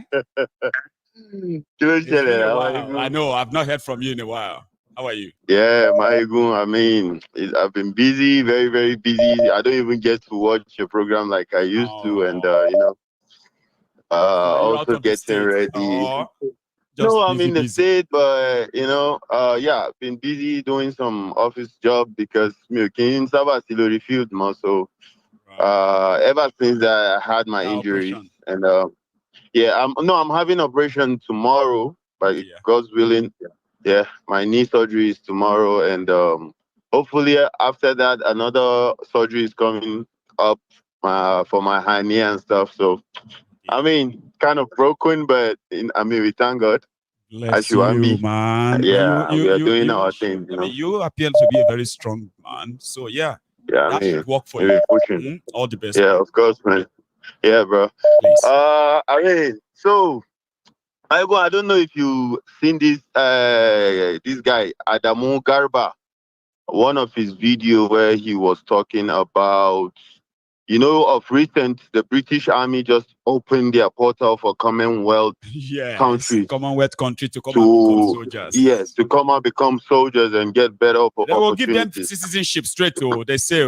I mean, I don't exactly. I'm not sure about that one. I mean, I read everything, and I mean, like, it's just almost like the same way it is here. The difference is you can apply from outside the UK, but you need a referral from a British Army personnel to refer you before you can be able to join.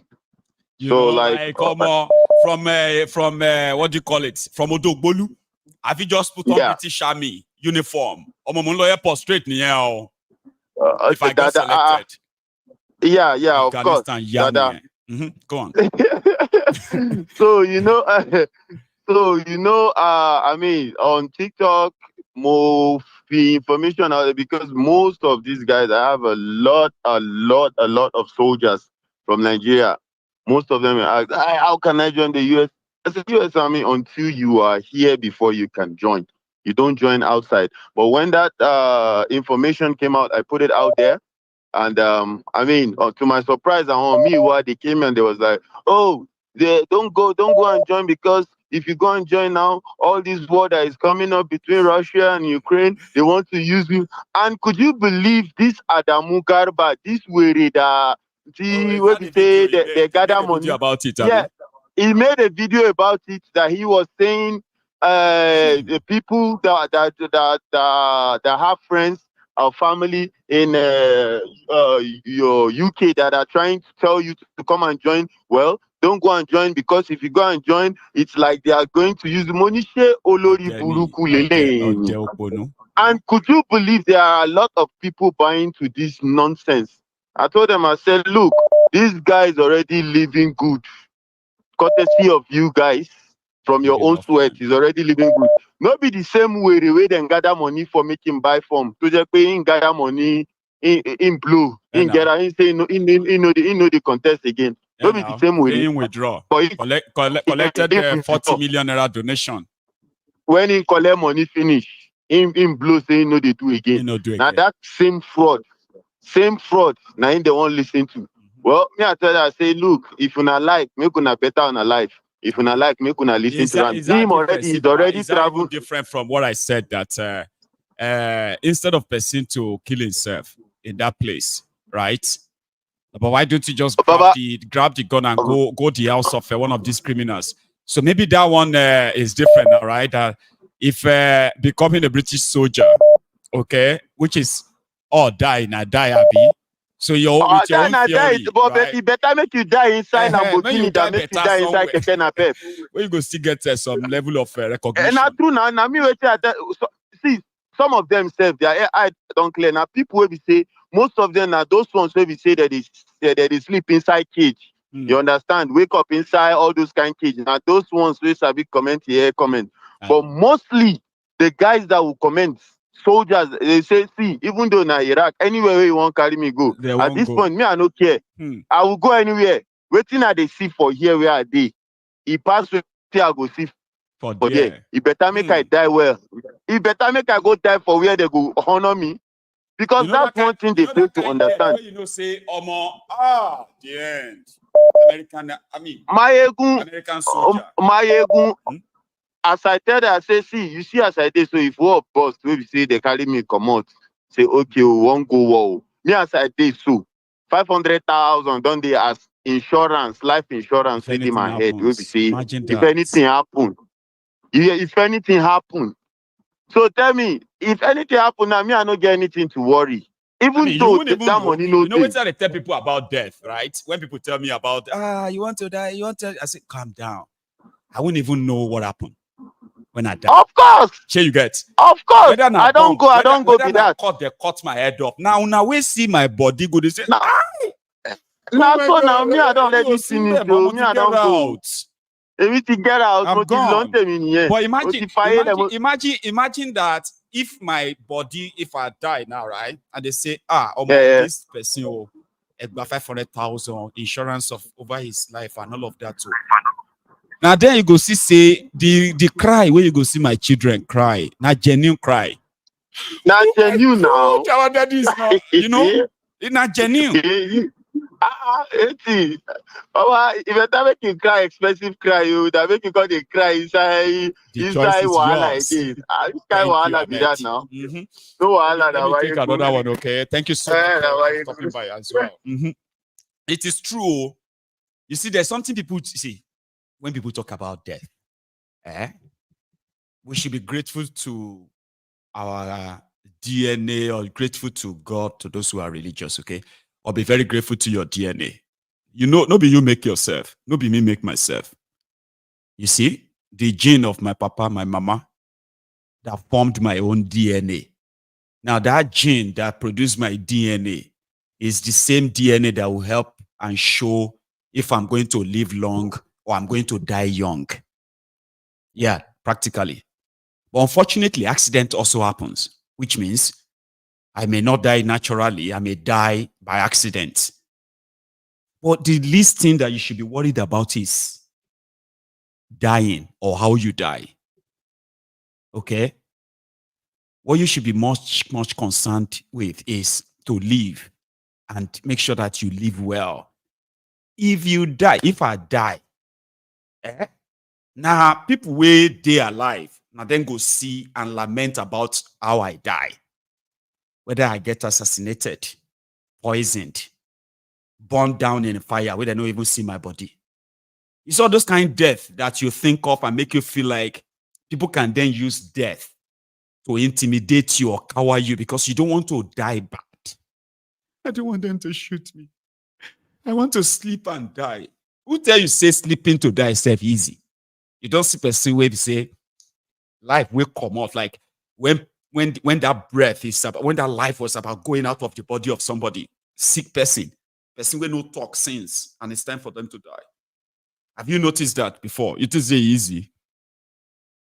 So that's why nobody should be, don't let anybody intimidate you by anything. If you believe in anything, if you have conviction about something, follow it.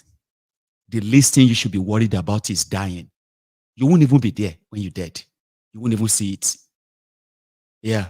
You know, like, oh my God, look at me. Now Okada kill me. Okada take me now. Now only inside that you're moving in Nigeria, okay? You are gone. Gone.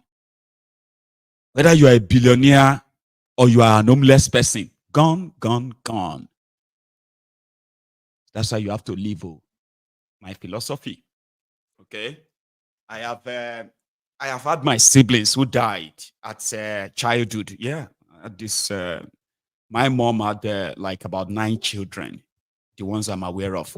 I happen to be the second born. Our first born, who happened to be my own brother, died at the age of 6, I'll be 7. That's how I became the Olori Ebi, the firstborn. They thought I was going to die too. If you see on my back where they mark am, they want me to live long. Well, I'm still here. Yeah, I am. I'm doing well. Very healthy. I have seen, my own siblings that I witnessed, at least 3 of them that I witnessed that died. And I saw my mom devastated, crying. And they said that Emery, the children were Emery, not because she had no access to a better standard healthcare. Nobody paid attention to that. They told my mom that she lost 4 of us because 4 kids kept coming back because they were Emery. And they believed that. The rest of us that survived, I have witnessed elderly people. I'm talking about very, very old people who died in my hands. I have embalmed old people. I'm talking about people in their 90s, like 100. When I was probably a teenager. So one thing, nobody said I know fear death per se, but not that kind of fear. You know why I'm worried? The only worry I have about death is me dying when I've not really fulfilled some of the things I actually have on my mind. That's the only thing I worry about. But Baba, everybody in long tier. That's why you have to do everything to live first. Don't live your life under the control and fear of everything.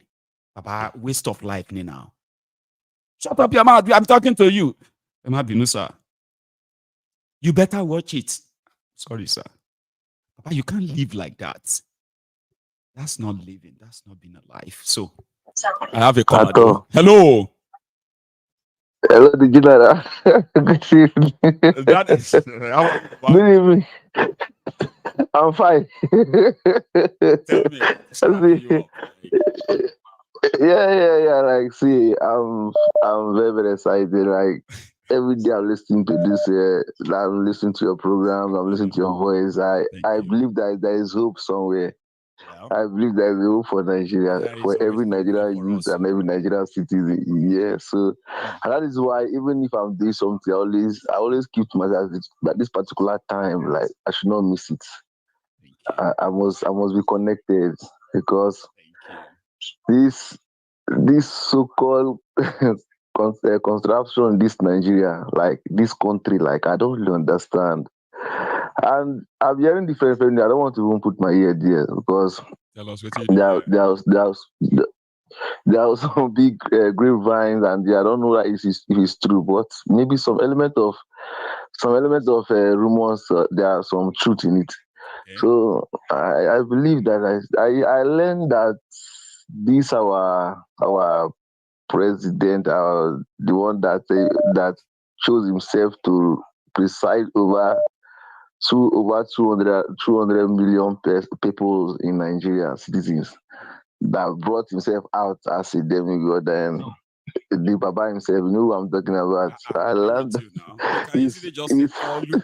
That's easier for the uninitiated. The people were not dead, And then, and what I observe is that, like, I heard that that they see this flight, and I don't know how true it is. I said I will call to confirm, and then they bought that one again. I said, that's not true. So, what did you hear that is kind of I just kept that. You never tell me. Yeah, that's what I'm saying. I said I heard that the president himself bought that they see this flight and he bought that one again. I said, how is it possible? Like at this stage. It so is 100% possible. I'll tell you, right? I'll tell you. Somebody say 18-year-old aircraft is dangerous. Yeah. So we need another one. Congo used about 1.5 billion your money. Sorry, $150 million dollars of your money to go buy a 14-year-old Tokumbo plane as new. So what kind of a place is that, man? Anyway, See, Daniel, talking about that, I was talking. How much is the liter of petroleum in your area now? I heard that it's about 1,400. How much is it? Yours? Yes. Normal on the norms, I like going to flee. Like it's just like a waste of time because you not see to buy self. So you just like the so-called NMPC at that at the whatever Lagos bus stop. There is no, as in if you look at the queue up, you can still the whole day there. You not get the feel. Share earlier. Like it is spreading. Yeah. It is spreading that people can't even find it. And wherever you do find it's not, yeah. So it's just black market as we normally call it. So you get it for 1,400, 1,500. Some person might be able to consider it and give you one tray or more. And basically, I'm talking to you now. For 1,000 right now. It go be like they go still up. Yeah. Right? Yes. And right now the place just so dark, no lights, and everywhere else. We don't yeah, just like it. Daniel, thank you so much. Okay. Yeah. You have a good one yourself. Because it's like Daniel is right there. He's been laughing from the beginning, and I am still trying to understand. Trying to get what exactly makes him that kind of like crackling. So I have another caller though. Yeah. Hello. Trying to understand. Irumole. Sorry, I'm too sure. Baba. How are you tonight, I'm good, thank you. How are you? Somebody is asking of you, and I think it is because I have a chance of talking to you outside this program, right? So I have a girl here, Olajire. She's been asking after you, like, how are you? Yeah. It seems like you are nowhere and all that. I'm like, okay, I'll tell him that somebody is asking of him the next time. And now tonight, okay. Thank you so much. Thank you so much. Thank you, Maiyegun. Thank you for a good job, my brother. As I bet how they doing. We are all good, though. Thank you. Thank you. All these things is not new to us anymore. You've said it times without number. The house in Liverpool. Yep. To me, at the end of the day, they will still sell it to themselves. Eventually. It's one of them that will purchase it. So there is no need. Baba, I said it. I said, see, they've used me. They use 70% of that country to borrow money from China for Gbomulilanta. I don't know how to put Gbomulilanta in English. I'm sorry. I already had my Lapo money. But now, Baba, now 100% not be 70 again. Me initially I did 70%. Say okay, I want to actually rebalance there back by 30%. Okay, one by balance. But yeah, when you tún lè pín yẹn mọ́ra wọn lọ́wọ́, kí ló máa fi survive? But now about 100%, they don't sell that country nothing. We don't turn to unless say the crab will remain, the crumbs will remain. We don't jagba mọ́ra wọn lọ́wọ́. Changing the title of some of the things that were supposed to be properties of Nigeria. The things where you know feel here for the whole. Things where you know feel here for other country. Things were never here for this world before they happen. Since when they bomb me, now I go to hear say it happen. Why then they call it Nigeria? That country no be country. Now they can't go to that place now zoo. Make them just break that and make everybody just go. Make we get peace. Abi, any gbese wey dey down, anyhow we wan break to make them share, make everybody go dey pay im own. Go your. Make everybody go dey deal with im criminals. Make Yoruba man go dey deal with im own criminals.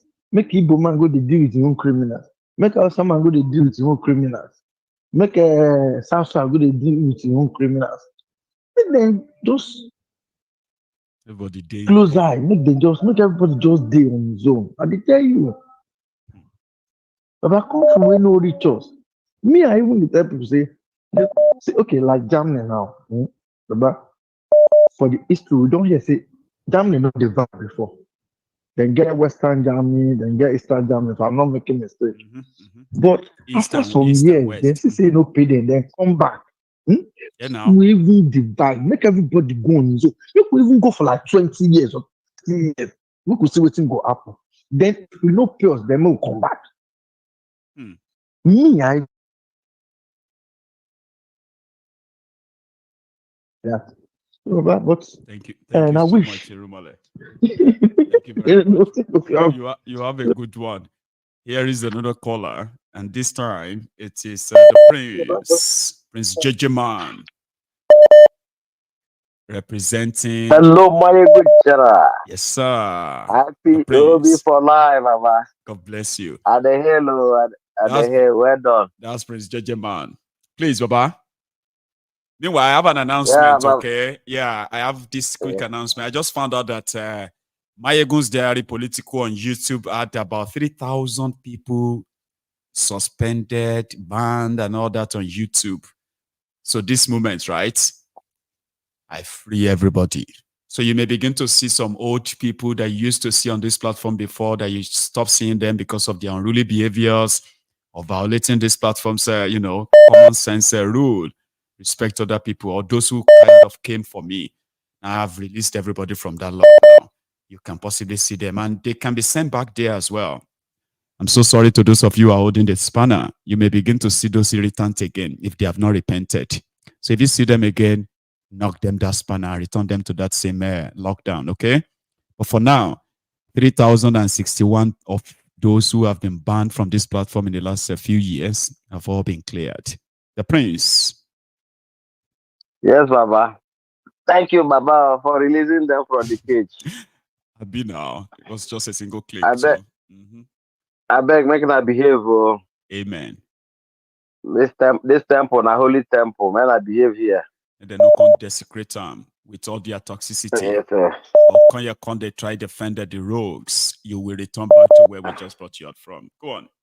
So, yeah, Baba. I want to touch two things tonight. One is about this private jet where Kolu go buy for this old airplane where go buy for Tokumbo airplane where send a new one. Say there's something very dangerous about old criminal. You remember those criminals that went to steal an inside vault in UK. Remember them? Yep. You see how they take enter through, drill the house from hole, enter that place, go thief. Let's say small thief, no people do that kind of thing. Old criminal. You see? So, Baba, one thing I want to talk with this. You see that plane where they go, where Kolu go buy now. China, thank you for seizing it. One thing that I want them to know, this Chinese, Buhari borrow and borrow and borrow and borrow, nearly borrow the whole money there for China. I know. And also, as Kolu came in now, he himself, he don't carry plates, bamboo yala. They travel throughout the whole world, they beg. Anywhere they see Nigeria get access to borrow money from people, correct people. Like this one LGBT. This one to borrow money, collect the money, keep the money for you. Because that's what they are doing. They borrowed money and then promised to give them crude oil. But what happened to the money? It's back into their pockets, sadly. People will won't call their attention this night. Now, IMF. This IMF, you don't see say the money where they borrow, they keep to contract. You have seen it. You guys have seen it. If you guys continue to borrow Nigerian criminal money, to be sharing, buying private, old private jet and selling to Nigeria as new one, you have seen that they are not interested in developing anything. No infrastructure. No. Nothing is working. Electricity is not working. And you continue to borrow them. If you continue to borrow them on IMF, you guys that are there are criminal too. You are also a criminal. Yes, because if I have somebody who is working with a terrorist, is a terrorist. Somebody who is a friend to a thief is a thief. That's one thing we want them to know. Let them stop borrowing them, these people, our money. Because our children are owing. And hunger is everywhere in the land. That is one. China also, you have seen, they can't keep to their contract. Everything LGBT criminality. Stop borrowing them money. Amen. And let them continue to print money in Nigeria. Nothing only print, they print the money, maybe they share them there. Then secondly, Baba, you see this Ajero, NLC and gang. Those guys, they are what I observe is that they are acting Nollywood. I be Hollywood. Which one are they act? You understand? If it be neighborhood, you know, because them be labor leaders. So if it be neighborhood, they are neighborhood. Thank you, Barwa. You know how to join word. You no, they try to follow your step now, but go on. Okay. You see, Baba, these people, you know why they are doing this thing? Because last time they go to Aso Rock, they go collect money where they're less than a bag of rice for workers. Well, money where they no fit buy food. We go Belefu family. Then they go collect, sign for them.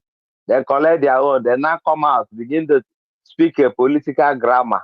It came to politically correct. Begin to praise They say they won't shut down Nigeria if Ajero is arrested. What about other people that have been locked up? That have been locked up for years now, and the court disobeyed all the order and all of that. What has NLC? It's crazy. And they come, Baba, they come now movie then they ask now, and they come there. You see, Baba, what I want to tell you is after the don't go act movie with call for Asoro finish, they can't come out, can't they tell us say we have patience. I have patience with Kolu that things will be very soon. They will review it. Other 3 years, not be 5 years again. Maiyegun, do you know why this thing they are doing now? This thing, their police, farmers, they're treason, more than all this. Or it's just to create fear for those for youth who want to start government and bad governance for October, so that they go use these people to create fear in their heart. Say, they won't carry NLC boss. So NLC president said they lock him up, but they don't beat this guy before now. That's when I believe that it's over, Charade. This in a charade. They beat him up. Nothing happened. Maiyegun, even that beat where they beat him. You know, say they do cosmetic this thing for people. If they want to ask him, it will be like say wound there for your face. They do and now Maiyegun, you don't know. That thing, they tell you Nigeria na movie. Yeah, when you go and go collect 70,000 for Nigerian people. Now I know say na movie, now in the app. You understand? This thing where you see that the police invite her. Now to create fear for people who want protest for their life, where the destiny, where they don't steal. You understand? Now only thing where they do with that. So make even this weekend welcome come the talk. He inside the movie also. You understand me? And Nigeria for you. Fits them well. Now rough guy like them, they don't show I'm shaggy, but they, the reason why I kind of respect that Ikenga guy is not my guy per se. I just respect him, right? Is that man, no places or dig back for don't kill that guy. They burned down his family house, they burned down his papa house, they killed somebody in his own family, country home in Imo States. But he's still managing to kind of ward off Uzo Dingba.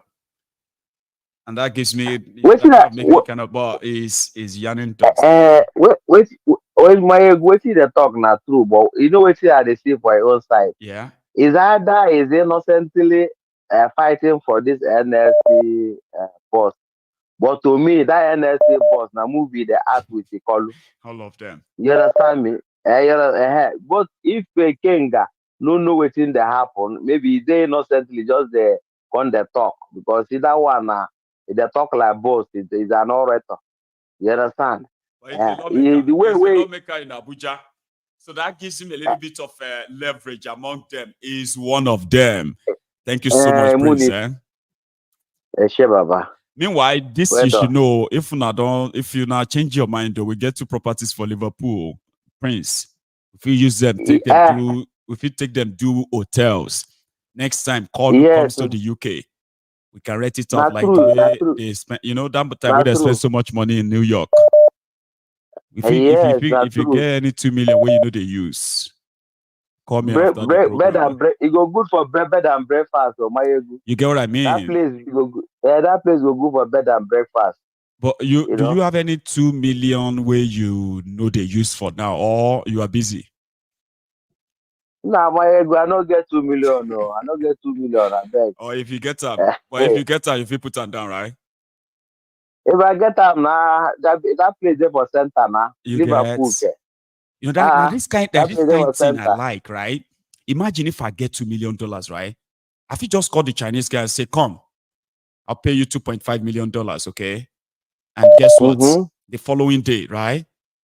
If I was Igbo, right? I've just put IPOB Center formally. Bought from the bankrupted Nigerian government. I'll just put that and say, or what do you call it? I shall do something. We shall be like say, everybody go there. Now people want Nigeria gone. They don't buy Nigeria property small. I'm just saying, Prince. You have a good evening. That's true. You talk. Baba, finally, I beg. Still one. Okay. I want to congratulate those coming for Yoruba Union Summit. Yeah, I wish you a very good afternoon. Now. And also, we are having a Biafra awareness program. Yes. We are also having it in London on 24th. So everyone that is in London and outside London, please, you are invited. Many people are coming from America, from all over Europe. Yes, it's free. For Saturday. So if you're in London around that time, why not? Please, you're all welcome. I'll be there live. Well done, Baba. Bless you, Prince. That's Prince JJ Man, ladies and gentlemen. I have another caller. But for some reason, I don't know. I'm feeling cold inside this room. It's been raining and then partially cold in Glasgow since last night. But for some reason, I'm feeling like I'm feeling cold. I hate feeling cold. So I'm going to take a short break.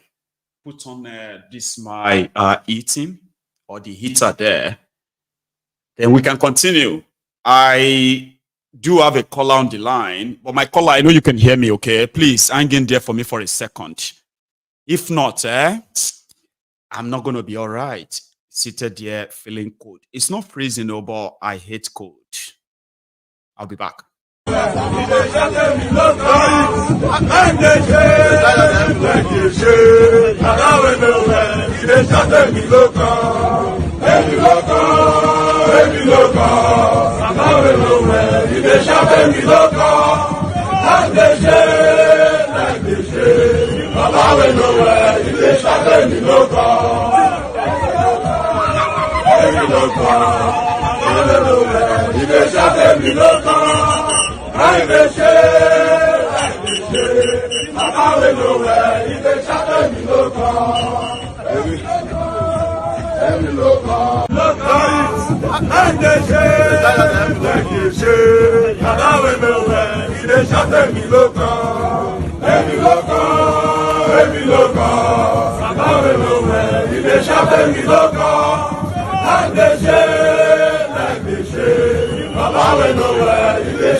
Thank you so much. My caller, I don't even know if I still have him there or her. Hello. Maiyegun. Sir, thank you so much for your patience, right? I've been battling with this, what do you call it? It's not even like coming on. So yes, sir, please. Who is this, please? Okay. Hope so you do okay, Maiyegun. I think you don't do okay now, yeah. You can hear me, Abi? Yeah. Yes, Lloyd. Lloyd, how are you doing, Baba? I do, Baba. How you doing now? I just do, my man. I just do. Same old. Thank God. You get one question I want personally ask. Okay. And I say, yeah, all this we hear about presidential jet, presidential nyash. So now, like, who be the captain of this ship or the yash? Who be the pilot? Are they Nigerians? Number one, they are not. And they are trying their best to keep that away. You see that part of information? I actually love it that you kind of raise it, okay? People are beginning to ask. What was that? Okay, Nigeria had Boeing. That's a Boeing, Boeing 727 or something. Then now Nigeria is going on to Airbus, which is the one that Thiefnubu just bought, right? Now, they will need to train those pilots that used to fly the Nigerian presidential jets. They will have to train them for like a year or two, I think, before they will start flying Thiefnubu. So, practically, we have no idea the foreigners or those who are flying Thiefnubu as we speak. No idea. To be honest, I really feel within me say, now foreigners, they fly No, the they must be, but we can't really say if they are Lebanese, if they are French, or if they are Indians. Could be this Saudi Arabia pilot. Could be Saudi Arabia pilot. Okay, any clue? The presidential Nyashingo. Who they fly that one? No, who be the captain? I mean, I call you, man. Okay, this petroleum product where you talk, the scarcity. No, you said you get one part of the program where you say they put petroleum products for truck with. Oh, that compromised, adulterated stuff. Yeah, they put Ororo for. Sorry, they put Ororo for the jerry can for petrol. Oh, sorry, they put Ororo for petrol tanker. That way, that one is better. Then they can put food. Anything where you take and cook, what you are eating is that you are eating petrol. It's as simple as that. Ororo like cooking oil. That's right. Cooking oil. You will be say you get money. People they complain they don't get money, they don't get food. But you get money, you go market, go do shopping, food, everything. You carry that big jerry can for me, 25 liters. You carry 25 liters cancer go house. You say, I mean, I don't buy anything in bit, I buy it in bulk. Imagine the number of people who have actually consumed stuffs like that. And right now, they are suffering different kind of health-related problems. They have no idea since there is no even equipment or enough resources to find out. In a very working country, now national security should be this. So they're supposed national emergency. I'm telling you, they're supposed to lock down the country now. Like they go the arrest Ajeru. So now, like I want to talk something about Ajeru. They plan treason or coup. Ajeru himself no serious in the first place. If he was a serious person, they will not have any reason to arrest him. Yeah, and what in Nigeria need right now national strike, like real national strike, like everybody. Because you remember that time way Boko Haram the press idiots like coups no they active Abi. But some people with their parents they go work, they go bath in the morning, wake up, they go work, but their children they go school.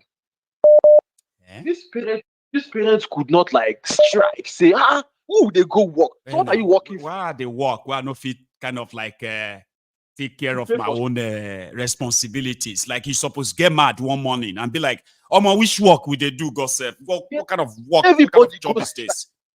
The problem of Nigeria now, the organized workers where they work for these organized criminals in an organized abandonment. You understand? Can't they live in an organized, organized contraption? Abandonment, man. Like this, when my family no go buy Ororo way, this thing dey inside the blood of Jesus. May God protect them. Baba. See, we dey here now. We have no idea what our own loved ones are exposed to. Nigeria, so may they not go buy oil we be say crude oil dey inside do. Can't go fry turkey. May God help us. Amen. Oh, you have a good one, Baba. Lastly, Maiyegun, you never unblock me. I know if you comment. That's you may need to leave the the old video like that, right? Like for example, like close can't relaunch like that, yeah. Can't go back onto the video and tap it again. Pop up. I don't do all those ones. I dey refresh my comments, no they pop up. My ban, it don't help me talk for the comments. My comments no they show. So like one true emperor, it be like say that when they go rampage, it really like cause damage. It just drag everybody and get you. Give it time, okay? You've been cleared from what I have on my screen, okay? Everyone is. So you have a good idea, Lois, okay? Phone call. Nice one, man. So indeed, right? I have granted what everyone called amnesty. Now, if it is not popping up yet, something may be wrong with yours. How many of you noticed the Streamlab bot earlier? The robot of yeah. Did you see that? That's exactly that's how it works. The moment I reactivated everyone and like put everyone back up, your comments should be popping up afterward. And if it is not popping up yet, I'm going to say give it time, okay? Except for those who have been. Hey, I'm gonna. You might be right, too. I think he's right. It's not everyone. Out of a 300 and something that I got out, right? I think I still have some left. So, Lloyd, I think you should try it again, all right? Meanwhile, that's what is it called? That Streamlab is going to pop up again in your comments. It's going to be telling you not to comment this, comment that again. I will remove it. Here is a caller. Hello. Hello, Baba Maiyegun. How now? I am very well. Is your Bobo Akiola? Yeah, all good, man. How are you, Baba? I'm great, thank you. Thank you for the good work. We don't know how much we could say about that. Thanks, yeah, let me just roll. Let me eat the ground and roll. I was going to say, you see, this presidential jet, that one that's more problem. What is facing us is a lot serious than this issue of presidential jet. You see, they are killing us. It's not just only this Kolu business. It's the Western powers. And I noticed one of your callers mentioned about Democrat government. They are terrorist government and they have a different agenda for Nigeria. You see, the two specific one are this, this Boko Haram business. They are using them to terrorize our farmers so that they can push this GMO on the Nigerian. Yeah, the mountain. What they cannot do in America, this is what they're doing here. This virus business that they say they're spreading in, the research. I know that one. Yeah, that one is just going to be development. That is new. That someone needs to come as they are researching. They want to they're talking about the population, but they are fit to live. It's the people in Africa that are not fit to live because they want their resources and they're taking it by force. So you see, so there's a lot going on. If you notice, during the time of Trump, this issue of Boko Haram, they die away. Is America sponsoring them? Yeah, I remember that too. I mean, yes, it was even in Syria. Syria. Remember, it didn't die away per se, but it was one of those who confronted Boko Haram then that, why are you killing Christians in Nigeria? It was the only person. He said it to his face in Washington. Do you remember that? Yeah, he did. And because it's not, yeah, it was Trump because it was Democrat during the time of that. You know that's Obama. He's not a very good person, no. Look, and you know when you're talking about these black people in America, he's terrible. They are the ones causing Boko Haram. So what I'm looking at here is so the life of Yorubas and the Igbos, it means nothing in the hands of the Americans. And because we got terrible, corrupt politicians, the way they are selling us during the slave trade 400 years ago is a replica of what we're getting now.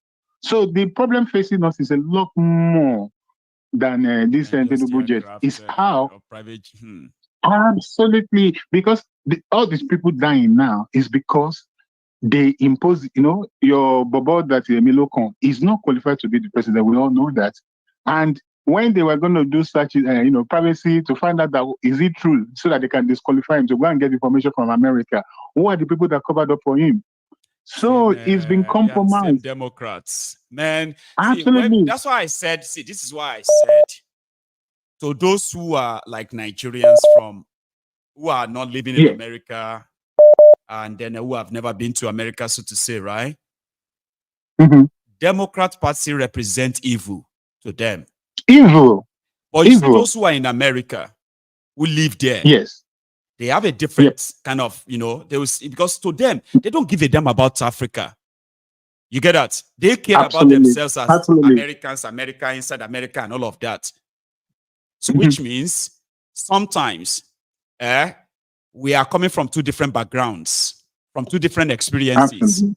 A lot of us will end up in America because America, these Democrats, so to say, because I am more particular about Democrats because I know their role in the time of, in the emergence of APC, Egbekegbe in Nigeria. It was Obama's campaign director, Abikilo Ruko. He was the one they employed as a consultant that helped them put together the APC propaganda of 2014, 2015. So those of us who are like from outside, we can demonize them as we want, knowing the roles they play in destabilizing Africa. They destroyed Nigeria. They allowed that Boko Haram to fester there. But that would be a different ballgame to an American, right? Who is going to say, no, Trump is this or that. Yeah, none of that. So I said it's from two different backgrounds. You get what I mean? But yeah, yours. Hello? Yeah, I'm with you. Can you hear me? Hello? Okay. I can hear you now, yes. That's a small slight glitch initially. Right, you're back then. Go on. Yeah, I'm back now. Okay, yeah. And to buttress this one, the same Democrat, when they're in Syria, they are, it's Trump that smoked out all the terrorists. That's why I said they died down during that period. Anyway, that's one. Number two, and concerning this Yoruba Union, with some of us that are not familiar with Scotland, how do we ensure that, anywhere we're going to stay that is close to where the action was taking place, or how would that work out? I don't know what. Practically, you just take a look at the postcode. The postcode of the venue does help. And the closest area is when you have the city center, we've got the Bath Street, we've got the Buchanan Street area. We've got few around, but if you use the postcode of the venue, it gives you the places you can stay in proximity to the area, not far, 5 minutes walk or 5 minutes drive, 10 minutes walk, and all that stuff. But we can make all of that. Okay, so go on. So Bath Street is very close, yeah? Yes, it is. Thank you very much. You have a good one. Anyway, there's so much to talk. Yeah, so let's give some other people a chance to talk, yeah? Thank you so much. Thank you, Baba. Have a great time. Yeah. And you too. That's a good one. I do have another caller, but there's also a quick reminder, okay? So the program is coming to an end in the next 10 minutes. Only 10 minutes we've got left. So if you haven't really liked the broadcast in form of paying your own offering, please do so now. Before it is too late, that you won't be able to kind of do that, right? Here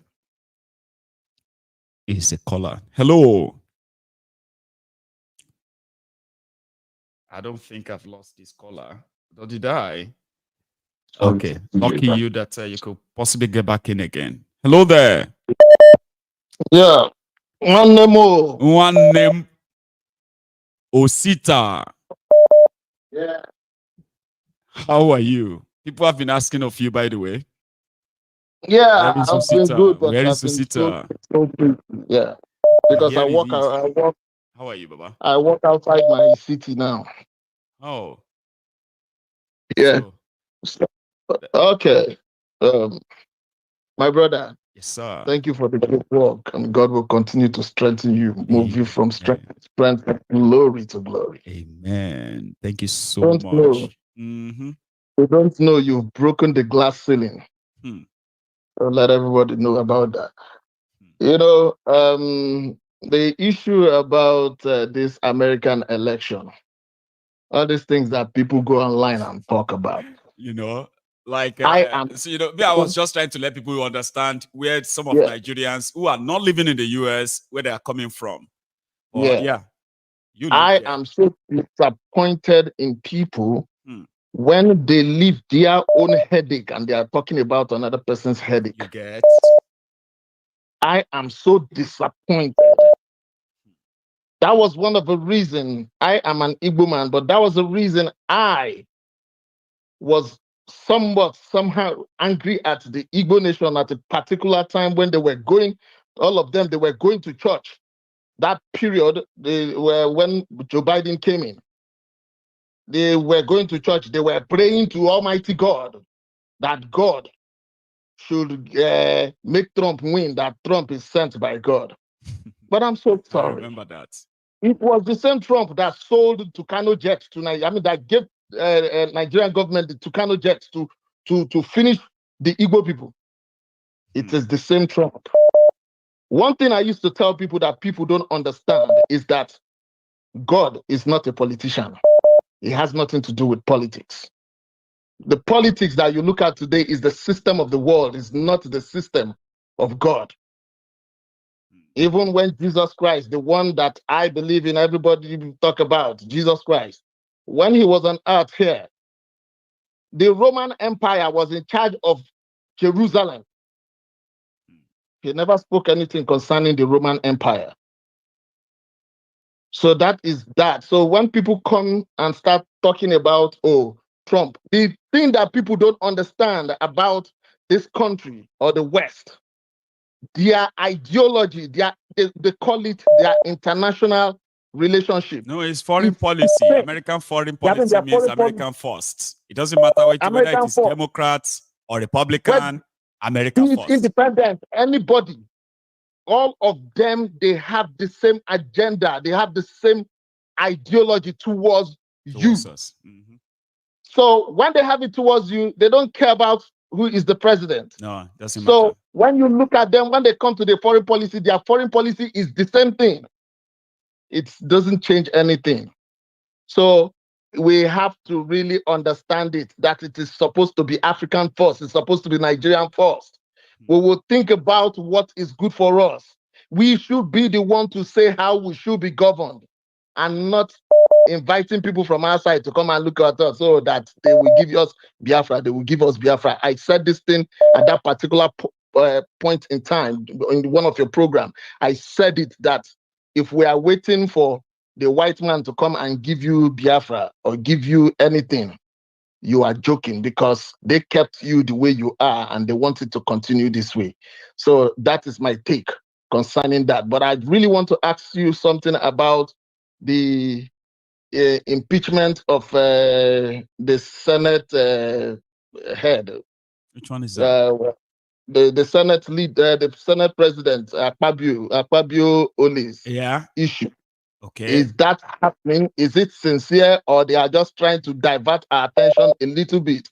Hang on. You are telling me something that it seems like I'm not privy to now. So is there any talk about Akpabio being removed as Senate President? Yeah. That is what we heard, but they've not been able to. It's on the journal today, but we've not been able to digest it is not a serious thing, because thank you very much. If it is something serious, I would have picked it.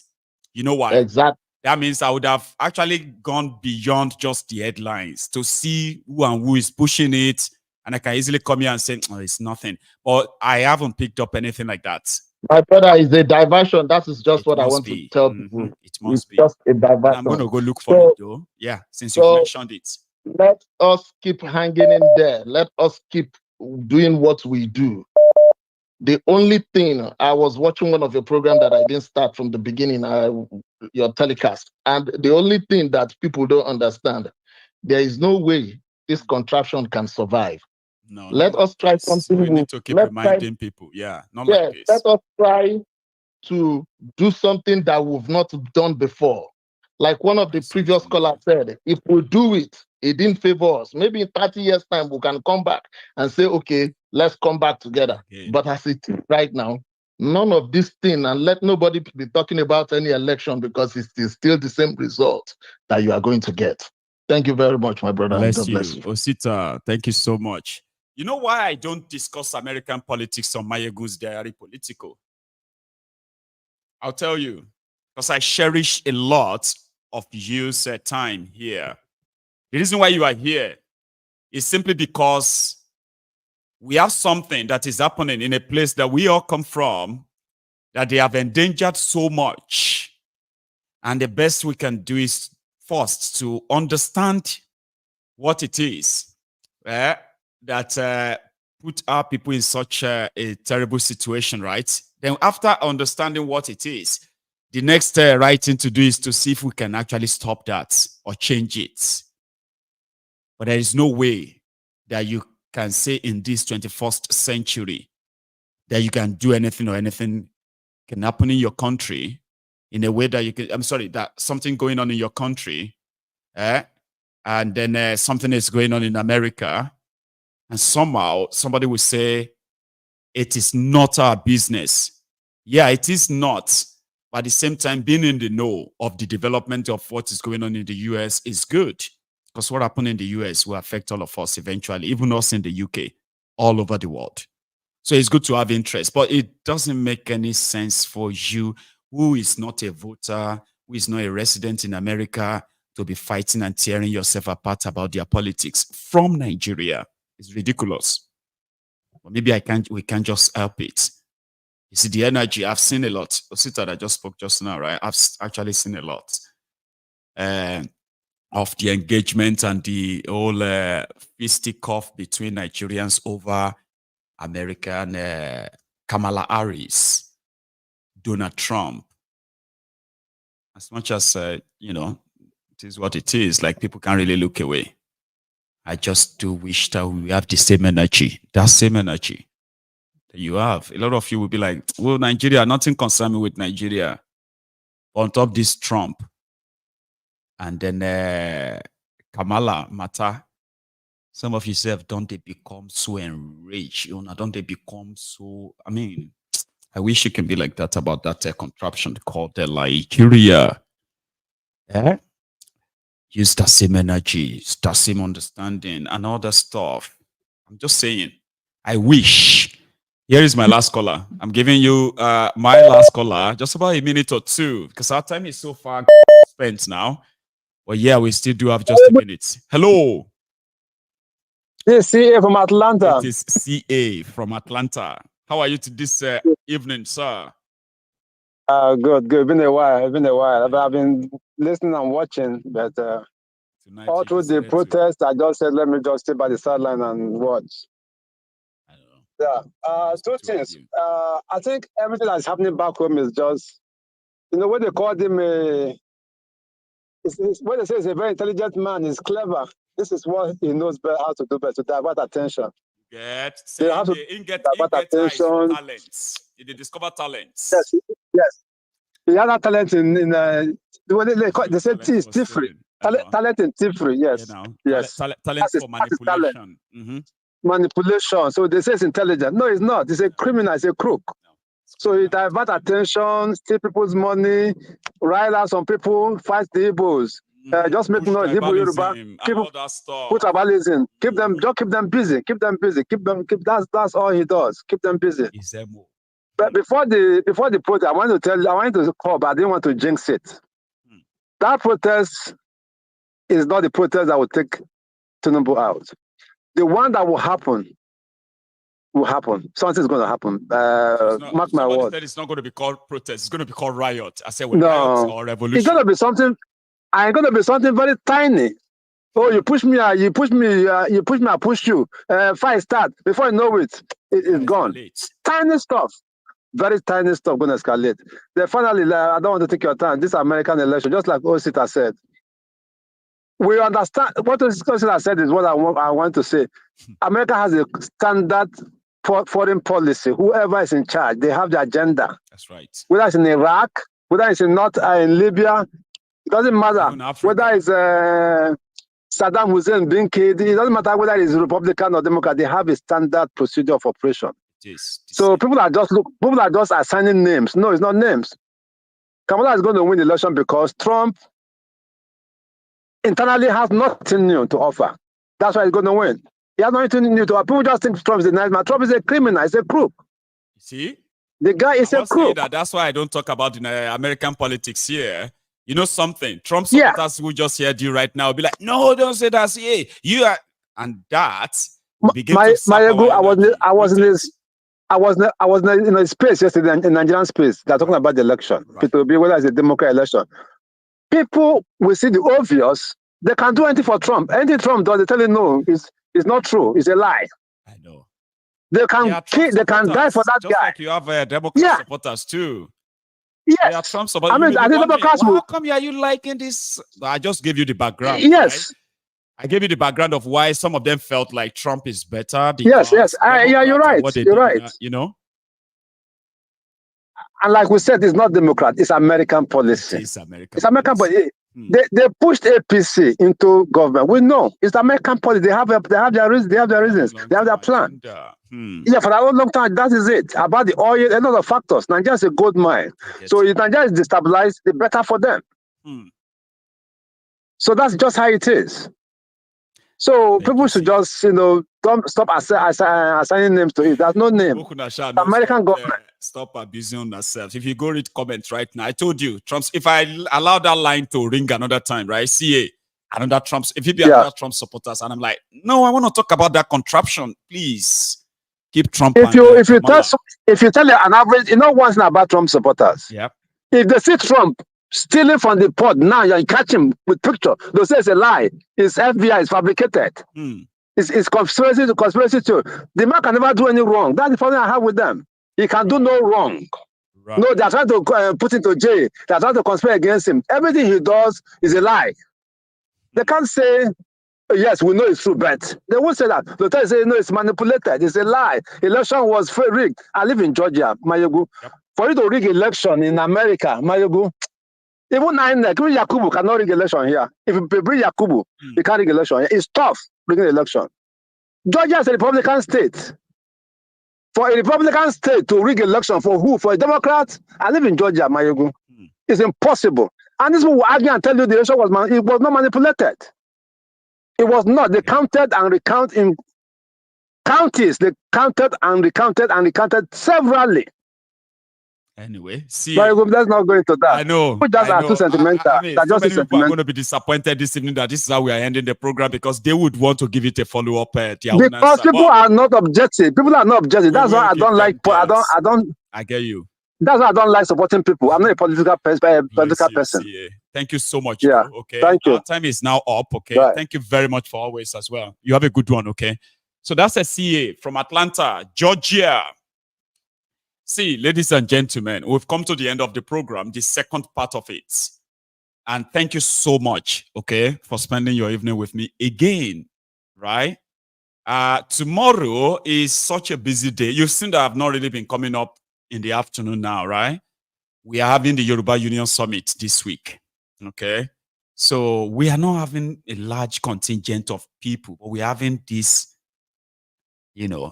dedicated minds who are going to become the foundation of this massive, intrusive idea will become in the future. So everyone who makes it down is being part and parcel of something great. From tomorrow, we will begin to provide to those who have sent in their apologies that they won't be able to make it down anymore. Thank you, though, that you are not asking that you wanted a refund. You would have gotten a refund as well if you wanted. But thanks to the two participants who won't be able to make it down anymore because of, at the same time, to those of us who are coming from outside the UK to the summit, and somehow you've had your travel schedule sort of mixed up or almost messed up, that some of you won't be attending the first day. The first day, there's no much. And second day, hopefully you are there. I have had, indeed, I've also received a bit of an apology from another participant that won't be attending until the last day. See, all that matter is that to everyone that is going to make it down, we wish you a safe trip down here. And there is no sale of a ticket anymore. And I remind you this, if you do not really have any tickets, please, don't come, please. Because that means we didn't prepare for you. All right. So we are preparing for every person that we know is coming. All right. So maybe when we have another one that we not call it a summit, it's going to be called something else, and everyone can be there. Everyone. When I say everyone, I mean everyone. But for now, this particular one is strictly by invitation, and the only invitation is your tickets to attend. It is deliberately put that way, okay, to control who and who actually comes through this first time. Thank you so much. From tomorrow, we have those who are arriving from the US to Glasgow for this same summit. And then I won't be in the studio in the afternoon, and possibly the day after too, okay? But I will see you tomorrow evening, inshallah. Enjoy the rest of your night, okay? Or enjoy the rest of your evening, and you have a wonderful night. Thank you, and good night.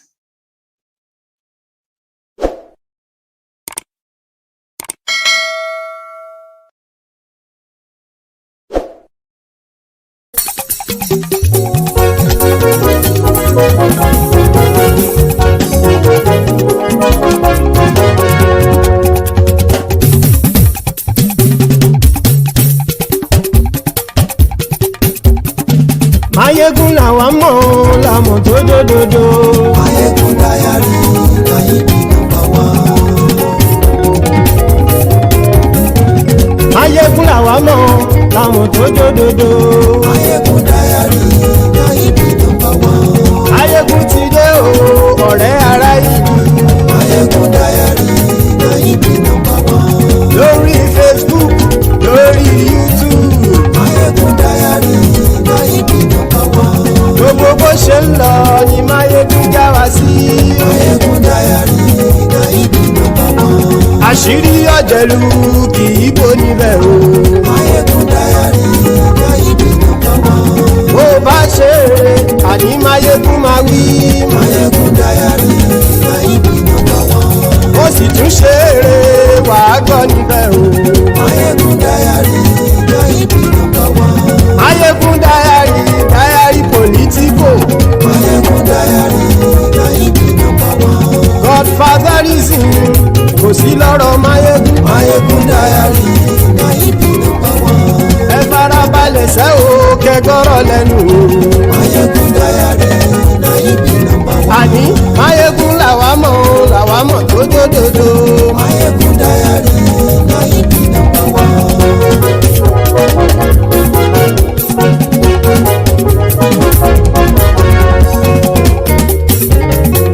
Àní ẹ̀sùn rákì. Maiyegun ti dé. Maiyegun ti dé. Ọ̀jẹ̀lú ẹ̀sùn rákì. Maiyegun ti dé. Àní ẹ̀sùn rákì. Maiyegun ti dé. Lórí Facebook. Maiyegun ti dé. Àní ẹ̀sùn rákì. Maiyegun ti dé. Lórí YouTube. Maiyegun ti dé. Àní ẹ̀sùn rákì. Maiyegun ti dé. Bọ́ bàbá gbé wúrẹ́. Maiyegun máa wí. Àní ẹ̀sùn rákì. Maiyegun ti dé. Ijó ìgbádìyẹ. Maiyegun máa wí. Àní ẹ̀sùn rákì. Maiyegun ti dé. Bí pẹ̀sìdó bá rúfin o.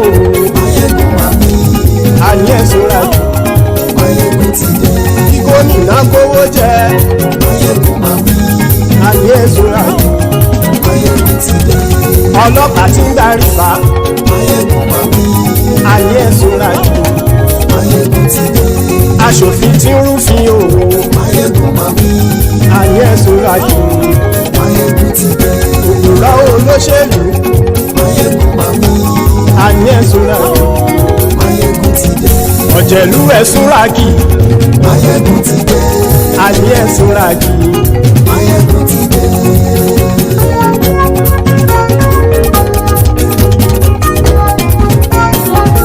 Maiyegun ti dé gbogbo ọ̀jẹ̀lú ẹ̀sùn rájì.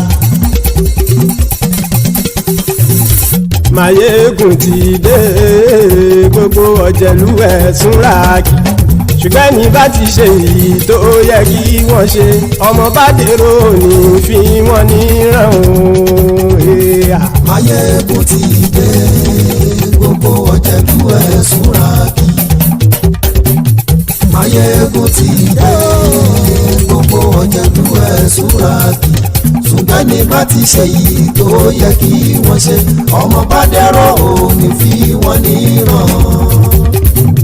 Wọ́n fowó bẹ́ẹ̀ o Maiyegun ó sọ pé wọ́n ò bẹ́ẹ̀.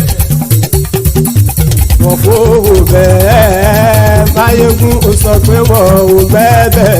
Oníkan ṣáàtì ṣe èyí tó yẹ kí wọ́n ṣe fáwọn ará ìlú tó gbé wọn débẹ̀ o ayé. Maiyegun ti dé gbogbo ọ̀jẹ̀lú ẹ̀sùn rájì.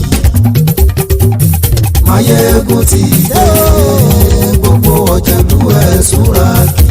Ṣùgbọ́n ní bá ti ṣe yìí tó yẹ kí wọ́n ṣe ọmọ bá dẹ́rọ̀ ò ní fi wọ́n níran. Kì máa yí ṣe eré ọ̀rọ̀ yìí kì í ṣe ẹ̀fẹ̀. Kì máa yí ṣe eré ọ̀rọ̀ yìí kì í ṣe ẹ̀fẹ̀.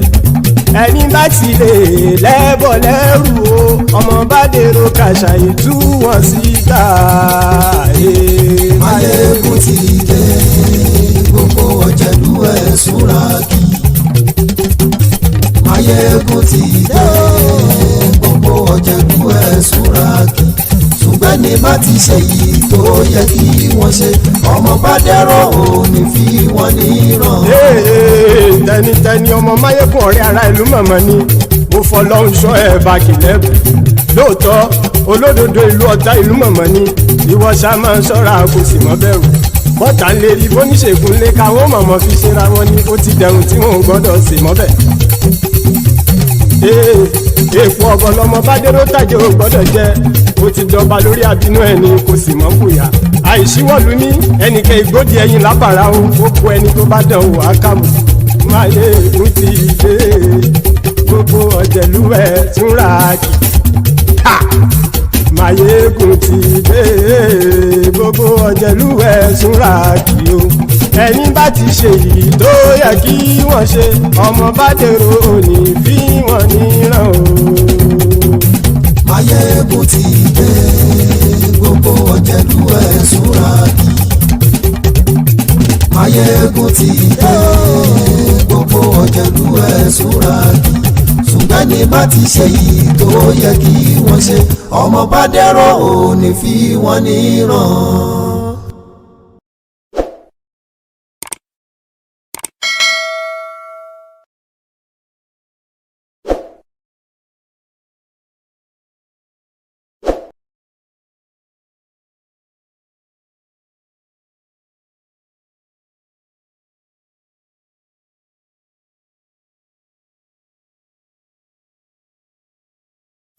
Allow the children to have the budget. It's okay. Off your mind. It's okay. She off your mind. Like me. Chai! Now wow, people wey suppose talk truth to power don off mind. And if we talk, na 500,000 they go sama us call am hate speech. But fear not, Maiyegun don come. Him go torchlight every corner, nooks and cranny of all these bad people wey dey spoil our country.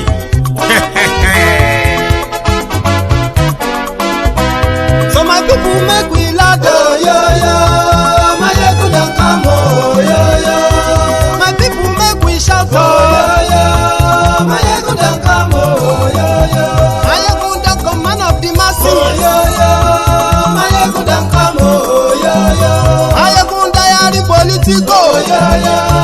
Maiyegun don come, oh, yo, yo. This one not the off in mind. Maiyegun don come, oh, yo, yo. And in the touchlight every corner. Maiyegun don come, oh, yo, yo. Okay, some people be they holla say they want the power. Chai. Them be promise us say we go get light and power. Nah. Them hustle sote they can't get the power. But now they know they do anything with the power. Every day, dollar just they get the higher power over naira. See them talk say make we off mind. But thank God say Maiyegun don come. So my people make you ladder. Oh, yo, yo. Maiyegun don come, oh, yo, yo. My people make we shout. Oh, yo, yo. Maiyegun don come, oh, yo, yo. Maiyegun don come, man of the masses. Oh, yo, yo. Maiyegun don come, oh, yo, yo. MaiyegunDiary Politico. Oh, yo, yo. Maiyegun don come, oh, yo, yo. This one not the off in mind. Oh, yo, yo. Maiyegun don come, oh, yo, yo. Person where they do evil, no one make person talk. Them say that Maiyegun, that man too they talk. He too they talk. Say MaiyegunDiary, he they hot like pepper. But every day, then they take money in bulk. Woman picking, they the street they hawk. Still them talk say make we no talk. But thank God say Maiyegun don come. So my people make you laugh. Oh, yo, yo. Maiyegun don come, oh, yo, yo.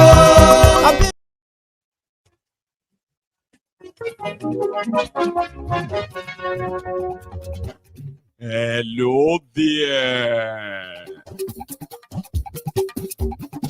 Maiyegun làwa mọ̀, làmọ̀ tó dòdòdò.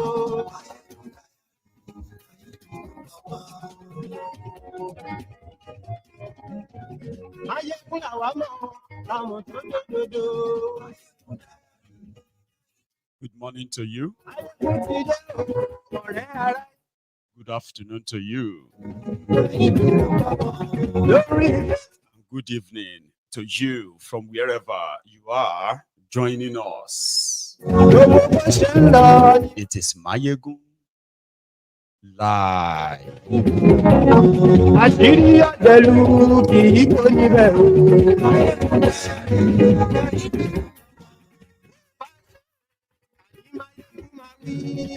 Please read beyond the caption of the broadcast. Read the description of the broadcast. Like it. Share it.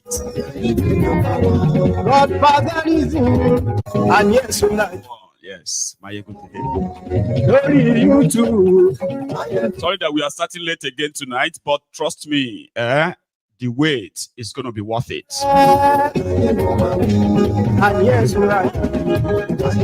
They said that Thiefnubu is currently having a work stay in France. What does that even mean? The Liverpool house is a guest house. Almost abandoned. Now it is worth $2.2 million. The Chinese firm that Nigeria is owning, they have put this house on sale, or put this house for sale on eBay. Nigeria is owing 74 million euro. Litigation fee is a debt. That is from Ogun State.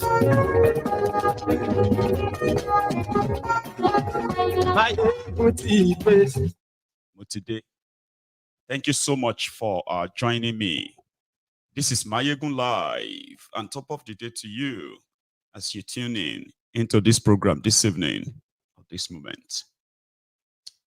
Yesterday, the news then was that Thiefnubu was going to France, or Thiefnubu went to France to possibly go negotiate the out-of-court settlement on this 74 million euros, $74 million, or 70 million pounds, whatever it is. It is a debt that Nigeria incurred after breaching a common bilateral agreement.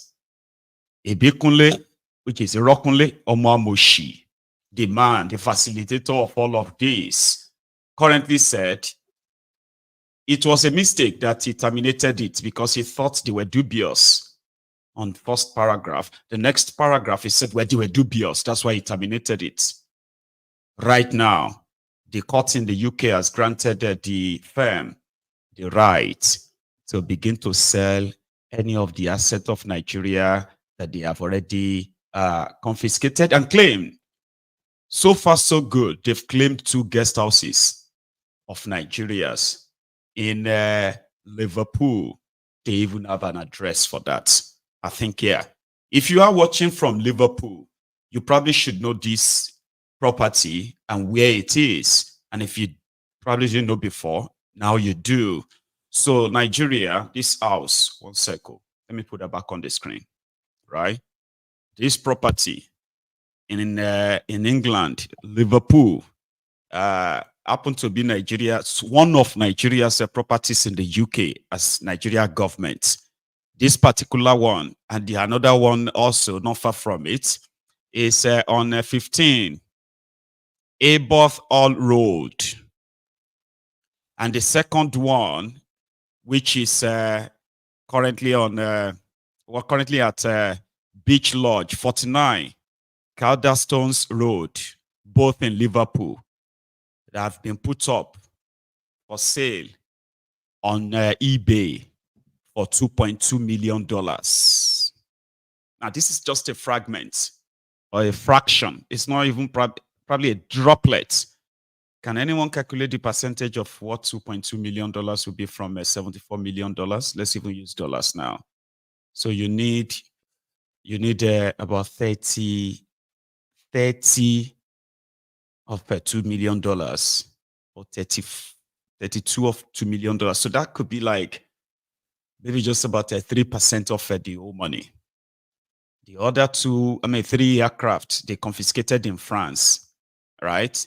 They haven't put a value on the 2, although they released one, which are just the 2 supposedly new aircraft bought by Thiefnubu. You see, Nigeria is at a stage right now that even if these properties, most of these are or call them abandoned, unused properties,